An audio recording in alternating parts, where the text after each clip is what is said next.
ਮੰਤਰੀ ਸਾਹਿਬ ਤੁਸੀਂ ਲਗਾਤਾਰ ਐਕਸ਼ਨ ਤੇ ਐਕਸ਼ਨ ਦੇ ਮੋੜ ਦੇ ਵਿੱਚ ਹੋ, ਪਰ ਵਿਰੋਧੀ ਹੋਣ ਜਾਂ ਜਿਨ੍ਹਾਂ ਦੀ ਜ਼ਮੀਨਾਂ ਤੁਸੀਂ ਛਡਵਾ ਰਹੇ ਹੋ, ਜਿਨ੍ਹਾਂ ਤੋਂ ਕਬਜ਼ੇ ਲੈ ਰਹੇ ਹੋ, ਉਹ ਕਹਿ ਰਹੇ ਕਿ ਸਰਕਾਰ ਧੱਕਾ ਕਰ ਰਹੀ ਹੈ। ਪੰਜਾਬ ਨਿੰਬੂ ਵਾਂਗੂ ਵਿਚੋੜਦਾ ਜੀ, ਇਦਾਂ ਨਿਚੋੜ ਕੇ ਸੁੱਟ ਕੇ ਕਾਲੀ ਦੇ ਕੰਮ। ਹੁਣ ਕਹਿੰਦੇ ਮਾਨ ਸਾਹਿਬ ਨੇ ਆਹ ਨਹੀਂ ਕੀਤਾ ਜੀ, ਉਹ ਨਹੀਂ ਕੀਤਾ ਜੀ, ਫਲਾਣਾ ਨਹੀਂ ਹੋ ਰਿਹਾ ਜੀ, ਇਹ ਅਨਟ੍ਰੇਨਡ ਨੇ ਜੀ, ਇਹ ਫਲਾਣੇ ਨੇ ਜੀ, ਗੱਡੀ ਗਲਤ ਹੱਥਾਂ 'ਚ ਚਲ ਗਈ ਜੀ। ਸਰ ਗੱਡੀ ਤੇ ਆਲਰੇਡੀ ਗਲਤ ਹੱਥਾਂ 'ਚ ਹੀ, ਜੇ ਗੱਡੀ ਸਹੀ ਹੱਥਾਂ 'ਚ ਹੁੰਦੀ ਅੱਜ ਪੰਜਾਬ ਦੀ ਹਾਲਤ ਹੋਣੀ। ਧਾਲੀਵਾਲ ਸਾਹਿਬ ਤੁਸੀਂ ਕਬਜ਼ਾ ਛੜਾਇਆ, ਪਹਿਲਾਂ ਹੀ ਕਬਜ਼ਾ ਸਿਸਵਾਂ ਦੇ ਨੇੜੇ, ਔਰ ਉਹਨਾਂ ਦੇ ਵੱਲੋਂ ਫਿਰ ਕੋਰਟ ਦਾ ਰੁਖ ਕੀਤਾ ਜਾਂਦਾ, ਫਿਰ ਤੁਹਾਨੂੰ ਕੋਰਟ ਬੁਲਾ ਲਿਆ ਜਾਂਦਾ। ਇਹਨਾਂ ਬੰਦੇ ਨੇ ਰਜਿਸਟਰੀਆਂ ਕਰ ਕਰਕੇ ਸਰ ਅੱਗੇ ਤੋਂ ਅੱਗੇ ਵਾਲ ਪਾ ਕੇ, ਕਿਉਂਕਿ ਚੰਡੀਗੜ੍ਹ ਵਿੱਚ ਬੈਠੇ ਦਿਮਾਗ ਰੋਸ਼ਨ ਦਿਮਾਗ ਹੀ ਨਾ ਠੱਗੀਆਂ ਮਾਰਦੇ, ਉਹ ਯੂਜ਼ ਕੀਤੇ ਇਹਨਾਂ ਨੇ। ਇਹ ਜਿਹੜੇ ਉਹ ਤੁਸੀਂ ਨਾਂ ਲੈ ਰਹੇ ਹੋ, ਮੈਂ ਤਾਂ ਜੇ ਕਿਸੇ ਦਾ ਨਾਂ ਨਹੀਂ ਲੈਂਦਾ, ਮੈਂ ਤਾਂ ਉਦੋਂ ਦੀ ਨਾਂ ਲੈਂਦਾ ਜਿੱਦਾਂ ਕੱਢ ਕੇ ਦਿਖਾਣਾ, ਆ ਚੱਕੋ ਜੀ ਆ ਗਿਆ ਕੰਮ। ਮਾਨ ਸਿੰਘ ਮਾਨਵਾ ਦਾ ਕਿਉਂ ਇਸ ਦੇ ਉੱਤੇ ਸਵਾਲ ਹੈ, ਕਿਉਂ ਕੋਰਟ ਦੇ ਵਿੱਚ ਪਹੁੰਚ ਜਾਂਦੇ ਨੇ? ਕੁਲਦੀਪ ਧਾਲੀਵਾਲ ਨੇ ਆਪਣੇ ਘਰ ਨਹੀਂ ਦੱਬੀ ਜ਼ਮੀਨ, ਸਾਰੇ ਇਹਨਾਂ ਨੇ ਤਾਂ ਆਪਣੇ ਘਰਾਂ ਲਈ ਦੱਬੀਆਂ ਸੀ।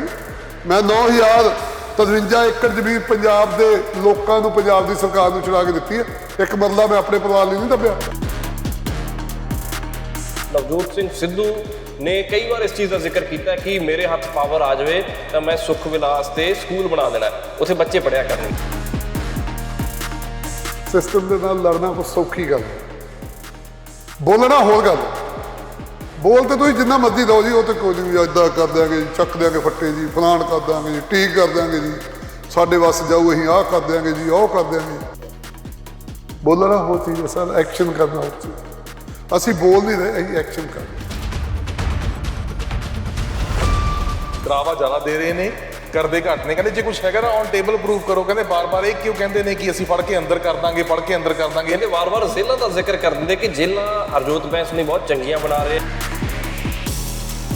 ਸ਼ਰਮ ਨਾਲ ਮਰ ਜਾਣਾ ਚਾਹੀਦਾ ਜਦ ਇਹਨਾਂ ਚੀਫ ਮਿਨਿਸਟਰ ਨੂੰ ਮਾਰ ਤੇ ਪੰਜਾਬ ਦੇ ਲੋਕ ਕਾਹਦੇ ਮੁੱਖ ਮੰਤਰੀ ਜਾ ਰਹੇ ਤੇ ਪਾਪੀ। ਤ੍ਰਿਪਤ ਰਜਿੰਦਰ ਸਿੰਘ ਬਾਜਵਾ ਹੋਣਾ ਦਾ ਨਾਂ ਲਿਆ ਤਾਂ, ਪਰ ਕਹਿੰਦੇ ਸੀ ਕਿ ਜੀ ਕਾਰਵਾਈ ਕਰਾਂਗੇ। ਕਹਿੰਦੇ ਕਾਰਵਾਈ ਹੋਈ ਨਹੀਂ ਕੁਛ ਵੀ। ਇਸ ਤਰ੍ਹਾਂ ਦੇ ਵੀ ਸਵਾਲ ਉੱਠਦੇ, ਕਹਿੰਦੇ ਕਿ ਚਰਚਾ 'ਚ ਰਹਿਣ ਵਾਸਤੇ ਨਾਂ ਲੈ ਦਿੰਦੇ ਆ ਪਰ ਕਰਦੇ ਕੁਛ। ਮੇਰੇ ਅਧਿਕਾਰ ਖੇਤਰ ਤੋਂ ਬਾਹਰ ਆ ਤੇ ਕਾਰਵਾਈ ਕਰਨੀ। ਮੈਂ ਆਪਣੇ ਮਾਨਯੋਗ ਮੁੱਖ ਮੰਤਰੀ ਸਾਹਿਬ ਨੂੰ ਰਿਪੋਰਟ ਦੇ ਕੇ ਆ ਕਿ ਆ ਚੱਕੋ ਜੀ, ਤੁਸੀਂ ਜੋ ਕਰਨਾ ਅੱਗੇ ਉਹਨਾਂ ਦੇ ਅਧਿਕਾਰ ਖੇਤਰ 'ਚ। ਉਹ ਕੀ ਕਰਦੇ ਆਪੇ ਤੁਹਾਨੂੰ ਪਤਾ ਲੱਗ ਜੂ ਥੋੜ੍ਹੇ ਦਿਨ, ਤੇ ਕਰਨਗੇ ਕੋਈ ਨਾ ਕੋਈ। ਤੁਸੀਂ ਜ਼ਮੀਨਾਂ ਦੀ ਗੱਲ ਕਰ ਰਹੇ ਹੋ। ਸੁਖਪਾਲ ਸਿੰਘ ਖਹਿਰਾ ਤੁਹਾਡੀ ਹੀ ਪਾਰਟੀ ਦੇ ਸਾਥੀ ਰਹੇ ਨੇ, ਨਾਮ ਸੁਣ ਕੇ ਤੁਸੀਂ ਰਿਐਕਸ਼ਨ ਦਿੱਤਾ ਹੈ। ਉਹ ਕਹਿੰਦੇ ਕਿ ਐਲਪੀਓ ਦੀ ਜ਼ਮੀਨਾਂ ਦੇ ਉੱਤੇ ਕਿਉਂ ਨਹੀਂ ਕਬਜ਼ਾ ਛੁਡਾਇਆ? ਬਸ ਉਹਨਾਂ ਨੂੰ ਇੰਨਾ ਹੀ ਪੁੱਛੋ ਕਿ ਤੁਸੀਂ ਕਿੰਨੇ ਛਡਾਇਆ ਜੀ, ਬਸ ਇੰਨੀ। ਮੈਂ ਤਾਂ ਛਡਾਊਂਗਾ ਹੀ ਸਰ, ਜੇ ਮੈਂ ਉੱਥੇ ਜਾ ਸਕਦਾ ਮਨਿੰਦਰ ਦੇ ਫਾਰਮ ਦੇ ਲਾਗੇ। ਮੇਰੀਆਂ ਮੈਂ ਗੱਲਾਂ ਨਹੀਂ ਕਰਦਾ ਜੀ, ਪਹਿਲੀ ਗੱਲ ਤੇ ਮੈਂ ਤਾਂ ਐਕਸ਼ਨ ਵਾਲਾ ਆ, ਰਿਐਕਸ਼ਨ ਵਾਲਾ ਨਹੀਂਗਾ। ਗੱਲਾਂ ਨਾਲ ਸਰ ਲੋਕ ਗੱਲਾਂ ਸੁਣ ਕੇ ਹੰਬ ਗਏ, ਜਾ ਜੀ ਉਹ ਜੀ ਜੇ ਜੀ ਕਰਕੇ ਵਿਖਾਓ, ਮੋਤੀਆਂ ਲਿਓ। ਤੁਹਾਨੂੰ ਟਾਈਮ ਮਿਲਿਆ ਸੀ, ਕੀ ਕੀਤਾ ਤੁਸੀਂ ਇਹ ਦੱਸੋ ਲੋਕਾਂ ਨੂੰ। ਵਿਰੋਧੀ ਕਹਿੰਦੇ ਕਿ ਜਦੋਂ ਅਸੀਂ ਕੰਮ ਦਾ ਪੁੱਛਦੇ ਆ, ਉਹ ਕਹਿੰਦੇ ਕਿ ਸਾਨੂੰ ਪੁੱਛਣ ਲੱਗ ਜਾਂਦੇ ਤੁਸੀਂ ਕੀ ਕੀਤਾ। ਕਹਿੰਦੇ ਤੁਸੀਂ ਕਹਿੰਦੇ ਸੀ ਕਿ ਹਫ਼ਤੇ 'ਚ ਆਹ ਕਰ ਦਾਂਗੇ, ਨਸ਼ਾ ਖਤਮ ਕਰ ਦਾਂਗੇ। ਕਹਿੰਦੇ ਕਰ ਕੀ ਰਹੇ? ਜਿਹੜੇ ਨਸ਼ਾ ਇੰਨਾ ਆਇਆ, ਡਰੱਗ ਮਾਫੀਆ ਆਇਆ, ਟਰਾਂਸਪੋਰਟ ਮਾਫੀਆ ਆਇਆ, ਕੇਬਲ ਮਾਫੀਆ ਆਇਆ, ਗੈਂਗਸਟਰ ਆਏ। ਇਹ ਭਗਵੰਤ ਮਾਨ ਆਪਣੇ ਕੋਲੋਂ ਲੈ ਗਿਆ। ਇਹ ਸ਼ਤੌਤ ਪਿੰਡ ਤੋਂ ਆਏ, ਕਿੱਥੋਂ ਆਏ? ਜਿਹੜੇ ਗੱਲਾਂ ਕਰਦੇ ਇਹੀ ਪੈਦਾ ਕਰਕੇ ਗਏ ਸਰ। ਯਾਰ 50 ਸਾਲ ਦਾ ਹਿਸਾਬ ਨਹੀਂ ਦਿੰਦੇ, ਸਾਡੇ ਕੋਲ 4.5 ਮਹੀਨੇ ਤੋਂ ਮੰਗੀ ਜਾਂਦੇ ਹੈ। ਮੈਂ ਤਾਂ ਇਹਨਾਂ ਲੀਡਰਾਂ ਤੇ ਹੈਰਾਨ ਹਾਂ ਸਰ। ਇਹਨਾਂ ਲੀਡਰਾਂ ਨੂੰ ਤੇ ਵੀ ਨਹੀਂ ਸ਼ਰਮ ਆਈ। ਬਠਿੰਡੇ ਤੋਂ ਕੈਂਸਰ ਐਕਸਪ੍ਰੈਸ ਟ੍ਰੇਨ ਚੱਲਦੀ ਨਹੀਂ ਯਾਰ, ਬਠਿੰਡੇ ਤੋਂ ਚੱਲਦੀ। ਸ਼ਰਮ ਨਾਲ ਮਰ ਜਾਣਾ ਚਾਹੀਦਾ ਯਾਰ ਇਹਨਾਂ ਚੀਫ ਮਿਨਿਸਟਰ ਨੂੰ। ਮਾਰ ਤੇ ਪੰਜਾਬ ਦੇ ਲੋਕ ਕਾਹਦੇ ਮੁੱਖ ਮੰਤਰੀ ਜਾ ਰਹੇ ਤੇ ਪਾਪੀ। ਉਹ ਕਿੱਦਾਂ ਕੈਂਸਰ ਐਕਸਪ੍ਰੈਸ ਕਿੱਦਾਂ ਬਣ ਗਈ ਜੀ? ਇਹ ਕੀਟਨਾਸ਼ਕ ਦਵਾਈਆਂ ਨੇ ਕੀ ਜ਼ਹਿਰ ਲੋਕਾਂ ਦੇ ਅੰਦਰ ਘਲਤਾ ਯਾਰ, ਫੂਡ ਦੇ ਰਾਹੀਂ। ਇਹੋ ਜੀ ਫਿਰ ਕਿਹੜੀ ਗਿੱਦੜ ਸਿੰਘੀ ਸੀ ਇਹਨਾਂ ਦੇ ਕੋਲ ਕਿ ਗਿੱਦੜ ਸਿੰਘੀ ਦੀ ਸਰ ਰਲੇ ਸੀਗੇ ਇਹਨਾਂ ਦੀ ਸਰਪ੍ਰਸਤੀ ਦੇ ਹੇਠ। ਫਿਰ ਮੈਂ ਤੁਹਾਡੇ ਚੈਨਲ ਤੇ ਕਹਿ ਰਿਹਾ, ਇਹਨਾਂ ਸਿਆਸਤਦਾਨਾਂ ਦੀ ਸਰਪ੍ਰਸਤੀ ਦੇ ਹੇਠ ਜਿਹੜਾ ਪੰਜਾਬ ਦੇ ਵਿੱਚ ਨਕਲੀ ਦਵਾਈਆਂ ਦਾ, ਨਕਲੀ ਬੀਜਾਂ ਦਾ, ਨਕਲੀ ਖਾਦਾਂ ਦਾ ਇੱਕ ਬਹੁਤ ਵੱਡਾ ਗਰੋਹ ਇਹਨਾਂ ਨੇ ਪੈਦਾ ਕੀਤਾ। ਉਹ ਸਭ ਤੋਂ ਵੱਡਾ ਉਹਨਾਂ ਦਾ ਹੈੱਡਕੁਆਟਰ ਬਠਿੰਡੇ 'ਚ। ਕਿਸਾਨ ਕਹਿੰਦੇ ਆ ਕਿ ਤੁਹਾਡੇ ਕੋਲ ਮਹਿਕਮਾ ਹੁਣੇ ਆਇਆ, ਕਹਿੰਦੇ ਕਿ ਸਾਡੀਆਂ ਮੁਸ਼ਕਲਾਂ ਦਿੱਕਤਾਂ ਕਹਿੰਦੇ ਸੁਣ ਲਈਆਂ, ਪਰ ਉਸ ਤਰੀਕੇ ਨਾਲ ਕਹਿੰਦੇ ਮੀਟਿੰਗਾਂ ਹੁੰਦੀਆਂ ਰਹੀਆਂ ਸਰਕਾਰਾਂ ਨਾਲ, ਪਰ ਕਹਿੰਦੇ ਕਿ ਹੱਲ ਵੀ ਨਿਕਲਦਾ ਨਜ਼ਰ ਆਊਗਾ। ਗੰਨਾ ਕਿਸਾਨ ਸਭ ਤੋਂ ਵੱਧ ਨਿਰਾਸ਼ ਹੈ ਪੰਜਾਬ ਦਾ। ਉਹ ਬਿਲਕੁਲ ਸਹੀ ਬੈਠੇ ਕਰਦੇ ਯਾਰ, 3 ਸਾਲ ਹੋ ਗਏ ਯਾਰ ਉਹਨਾਂ ਦਾ ਪੈਸਾ ਨਹੀਂ ਮਿਲਿਆ, ਕਿੱਥੇ ਜਾਵੇ ਕਿਸਾਨ ਯਾਰ। ਉਹ ਤਾਂ ਐਸੇ ਹੀ ਹੁਣ ਮਾਨ ਸਾਹਿਬ ਨੇ ਸਕੰਜਾ ਕੱਸਿਆ ਇਹਨਾਂ ਦਾ ਪ੍ਰਾਈਵੇਟ ਮਿਲਰਾਂ ਦੇ ਖਿਲਾਫ, ਉਹਨਾਂ ਦੇ ਪੈਸੇ ਅਸੀਂ ਦੋਣੇ, ਬਟ ਉਹਨਾਂ ਦੀ ਪ੍ਰੋਪਰਟੀ ਵੇਚ ਕੇ, ਕੁਛ ਵੇਚ ਕੇ, ਜਿੱਦਾਂ ਉਹ ਵੇਗੀ ਮਤਲਬ ਉੱਦਾਂ ਦੀ ਫਗਵਾੜੇ ਵਾਲੇ ਕਿਸਾਨਾਂ ਦੇ ਪੈਸੇ ਜਿਹੜੇ ਆ ਉਹ ਉਹਨਾਂ ਨੂੰ। ਕਹਿੰਦੇ 1500 ਰੁਪਏ ਦੇਣਾ ਸੀ ਤੁਸੀਂ ਸਿੱਧੀ ਬਿਜਾਈ ਵਾਲਿਆਂ ਨੂੰ, ਕਹਿੰਦੇ ਲੋਕ ਹਜੇ ਲਟਕੇ ਪਏ ਆ ਗਰਦੌਰੀਆਂ। ਦੂਜੀ ਕਦੋਂ ਦੀ ਹੋਣੀ ਦਿਖਾ ਦਿੱਤਾ, ਕੀਤਾ ਨਹੀਂ। ਦੂਜੀ ਵਾਰ ਗਰਦੌਰੀ ਦਾ ਮਤਲਬ ਇਹ ਹੈ ਕਿ ਜਿਹੜਾ ਸਿਸਟਮ ਹੈ ਉਹ ਬਹੁਤ ਖਰਾਬ ਹੈ। ਥੱਲੇ ਪਟਵਾਰੀਆਂ ਨਾਲ ਸਰ ਕਰਕੇ ਕਈ ਕੁਝ ਕਰ ਲੈਂਦੇ ਨੇ। ਅਸੀਂ ਕਿਹਾ ਵੀ ਦੂਜੀ ਵਾਰ 2 ਵਾਰ ਗਰਦੌਰੀ ਕਰੋ ਤਾਂ ਜੋ ਬੜਾ ਕੀਮਤੀ ਪੈਸੇ ਦੀ ਦੁਰਵਰਤੋਂ ਨਾ ਹੋਵੇ। ਪੰਜਾਬ ਦਾ ਪਾਣੀ ਵੀ ਬਹੁਤ ਜ਼ਹਿਰੀਲਾ ਹੋ ਚੁੱਕਿਆ ਹੈ। ਅਜਿਹੀਆਂ ਫੈਕਟਰੀਆਂ ਨੇ ਜਿਹੜੀਆਂ ਕਿ ਖਾਸ ਤੌਰ ਦੇ ਉੱਤੇ ਪਿੰਡਾਂ ਨੂੰ ਤਬਾਹ ਕਰ ਚੁੱਕੀਆਂ ਨੇ, ਬਿਮਾਰੀਆਂ ਫੈਲ ਚੁੱਕੀਆਂ ਨੇ। ਕਈ ਥਾਵਾਂ ਦੇ ਉੱਤੇ ਧਰਨੇ ਲੱਗੇ ਹੋਏ ਨੇ, ਸ਼ਰਾਬ ਦੀਆਂ ਫੈਕਟਰੀਆਂ ਉੱਤੇ ਸਵਾਲ ਹੋ ਰਹੇ। ਹੁਣ ਮੈਨੂੰ ਕਈ ਵਾਰ ਲੱਗਦਾ ਕਿ ਵਾਕਿਆ ਹੀ ਇਹ ਪਵਿੱਤਰ ਧਰਤੀ ਹੈ ਯਾਰ। ਇੰਨਾ ਕਹਿ ਦੇਣ ਤੋਂ ਬਾਅਦ ਵੀ ਅਜੇ ਲੋਕ ਇੱਥੇ ਖੜੇ ਆ। ਸਿਆਸਤਦਾਨਾਂ ਨੇ ਕੋਈ ਕਸਰ ਨਹੀਂ ਛੱਡੀ। ਸਿਆਸਤਦਾਨਾਂ ਨੇ ਪੰਜਾਬ ਨੂੰ ਲੱਕੋ ਮਲੋੜ ਕੇ ਸੁੱਟਦਾ। ਕਿ ਤੁਸੀਂ ਉਹਨਾਂ ਸਿਆਸਤਦਾਨਾਂ ਨੂੰ ਨਿਚੋੜੋਗੇ? ਤਾਂ ਇੰਨਾ ਪੰਜਾਬ ਨੂੰ ਨਿਚੋੜਿਆ, ਜਿਹਦਾ ਪਤਾ ਲੱਗ ਗਿਆ ਉਹਨਾਂ ਨੂੰ ਇਦਾਂ ਹੀ ਨਿਚੋੜਾਂਗੇ। ਕਿ NRI ਬਹੁਤ ਸਾਰੇ ਕਹਿੰਦੇ ਆ ਕਿ ਕਹਿੰਦੇ ਥਾਣਿਆਂ ਦੇ ਵਿੱਚ ਚੱਲੇ ਸਾਡੀ ਸੁਣਵਾਈ ਨਹੀਂ ਹੁੰਦੀ, ਕਹਿੰਦੇ ਆਈਏ ਕੀ ਪੰਜਾਬ ਨਾਲ, ਤੇ ਸਾਡੀ ਸੁਣਵਾਈ ਨਹੀਂ ਹੁੰਦੀ। ਭਾਜੀ ਫਲਾਣਾ ਅਕਾਲੀ ਮੰਤਰੀ ਜੀ, ਫਲਾਣਾ ਕਾਂਗਰਸੀ ਮੰਤਰੀ ਜੀ ਨਿਊਯਾਰਕ ਜਾ ਰਿਹਾ ਜੀ, ਤੇ ਟੋਰਾਂਟੋ 'ਚ ਮੀਟਿੰਗ ਹੋ ਰਹੀ ਹੈ ਜੀ। ਮੀਟਿੰਗ ਕਰੀ ਜੀ, ਆਪਣੇ ਹਮਾਇਤੀ ਇਕੱਠੇ ਕੀਤੇ 50-100 ਰੈਸਟੋਰੈਂਟ ਦੇ ਵਿੱਚ, ਉੱਥੇ ਖਾਣੇ ਵਾਣੇ ਖਾਧੇ, ਚੰਗੀਆਂ ਸ਼ਰਾਬਾਂ ਪੀਤੀਆਂ, ਗਿਫਟ ਲੈ ਕੇ ਘਰ ਨੂੰ ਵਾਪਸ ਆ ਗਏ। ਤਲਵਾਰ ਸਾਹਿਬ ਕਹਿੰਦੇ ਕਿ ਅਫਸਰ ਸੁਣਵਾਈ ਨਹੀਂ ਕਰਦੇ MLAs ਦੀ। MLAs ਬਹੁਤ ਪਰੇਸ਼ਾਨ ਹੈ, ਕਹਿੰਦੇ ਅਫਸਰ ਸੁਣਵਾਈ ਨਹੀਂ ਕਰਦੇ, ਪੁਰਾਣਾ ਹੀ ਸਿਸਟਮ ਚੱਲਿਆ ਜਾ ਰਿਹਾ। ਜਿਵੇਂ ਕਾਂਗਰਸ ਵੇਲੇ ਵੀ ਕਹਿੰਦੇ ਸੀ ਕਿ ਅਫਸਰਸ਼ਾਹੀ ਭਾਰੀ ਹੈ, ਅਜੇ ਵੀ ਹੈਗੀ ਇਹ ਗੱਲ। ਹਾਲਾਂਕਿ ਮੁੱਖ ਮੰਤਰੀ ਭਗਵੰਤ ਮਾਨ ਹੋਣਾ ਨੇ ਮੀਟਿੰਗਸ ਬੁਲਾਈ, SSPs ਨੂੰ, DCs ਨੂੰ ਕਿਹਾ ਗਿਆ ਕਿ ਵੀ ਪਤਾ ਕੀ ਆ, ਸਾਰਾ ਸਿਸਟਮ ਯਾਰ 75 ਸਾਲ ਕਾਂਗਰਸ ਕਾਲੀਆਂ ਦਾ ਰਾਜ ਹੈ। ਅਫਸਰਾਂ ਦੇ ਦਿਮਾਗ 'ਚ ਕਾਲੀ ਗਏ ਜੀ, ਕਾਂਗਰਸੀ ਆ ਗਏ, ਕਾਂਗਰਸੀ ਗਏ ਜੀ, ਕਾਲੀ ਆ ਗਏ। ਹੁਣ ਉਹਨਾਂ ਦੇ ਦਿਮਾਗ 'ਚ ਆਪ ਵਾਲੇ ਵੜਦਿਆਂ ਟਾਈਮ ਲੱਗਣਾ ਵੀ ਇਹ ਵੀ ਆ ਸਕਦੇ ਆ। ਉਹਨਾਂ ਨੂੰ ਚੇਤਾ ਥੋੜਾ ਵੀ ਇਹਨਾਂ ਆ ਜਾਣਾ। ਇਹ ਪਾਸੇ ਕਾਲੀ ਨੇ, ਇੱਧਰ ਕਾਂਗਰਸੀ। ਹੁਣ ਅਸੀਂ ਵਿੱਚ ਸੈਂਟਰ ਵਾਲਾ ਪੁਆਇੰਟ ਜਿਹੜਾ ਉਹ ਹੁਣ ਸਾਡੇ ਬੰਦਿਆਂ ਲਈ ਹੈ। ਸੋ ਸਹਿਜ ਅਫਸਰ ਵੀ ਜਿਨ੍ਹਾਂ ਵਰਕਰਾਂ ਦੇ ਨਾਲ ਜਾ ਕੇ ਗੱਲਬਾਤ ਕਰਦੇ ਆਮ ਆਦਮੀ ਪਾਰਟੀ ਵਾਲੇ, ਉਹ ਕਹਿੰਦੇ ਕਿ ਸਾਨੂੰ ਏਦਾਂ ਲੱਗਦਾ ਨਹੀਂ ਕਿ ਸਾਡੀ ਸਰਕਾਰ ਆ ਗਈ। ਏਦਾਂ ਫੀਲ ਜਿਹਾ ਨਹੀਂ ਆਉਂਦਾ। ਇਹ ਵਜ੍ਹਾ ਕੀ ਹੈ? ਉਹ ਕਹਿੰਦਾ ਕੀ ਹੈ ਕਿ ਪਤਾ ਕੀ ਹੈ, ਇਹ ਕਾਲੀ ਕਾਂਗਰਸੀ ਉਹਦੇ ਕੰਮ ਹੀ ਇੰਨਾ ਗੜਬੜ ਕੀਤਾ ਦਾ ਯਾਰ।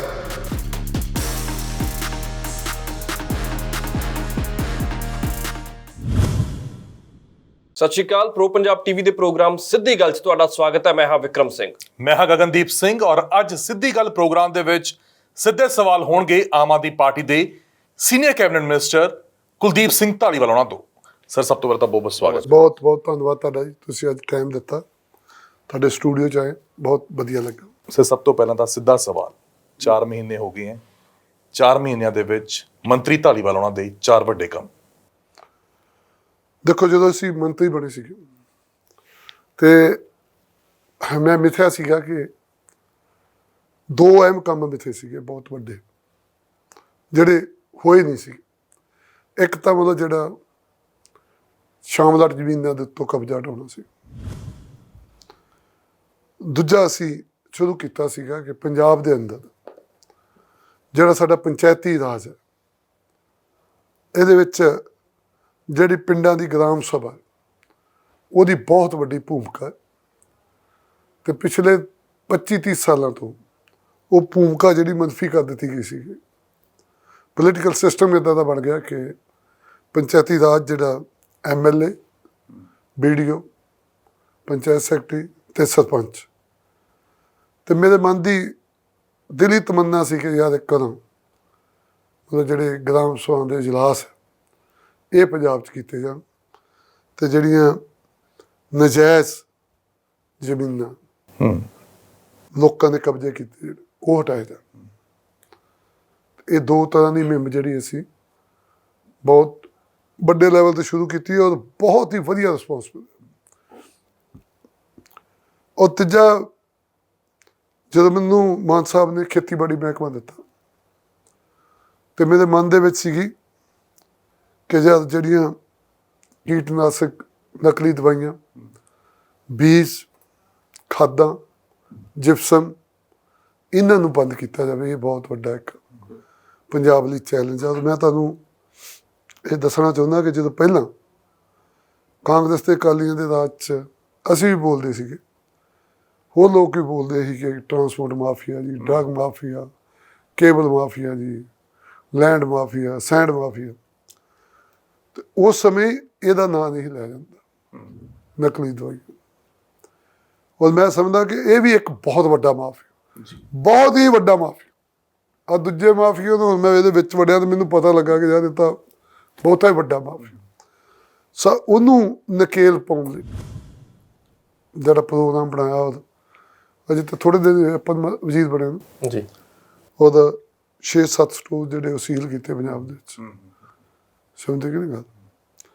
ਤੇ ਜਿਹੜਾ ਇਹਦੀ ਪੰਚਾਇਤੀ ਰਾਜ ਦੀ ਜਿਹੜੇ ਮਹਿਕਮੇ, ਜਿਹੜੀਆਂ ਪੰਚਾਇਤਾਂ ਕੋਲੋਂ ਪਾਵਰ ਨੇ, ਉਹ ਉਹਨਾਂ ਦੀ ਕਿੱਦਾਂ ਵਰਤੋਂ ਕੀਤੀ ਜਾਵੇ ਤੇ ਪੰਚਾਇਤਾਂ ਨੂੰ ਕਿੱਦਾਂ ਪਤਾ ਲੱਗੇ ਕਿ ਸਾਡੇ ਕੋਲ ਪਾਵਰ।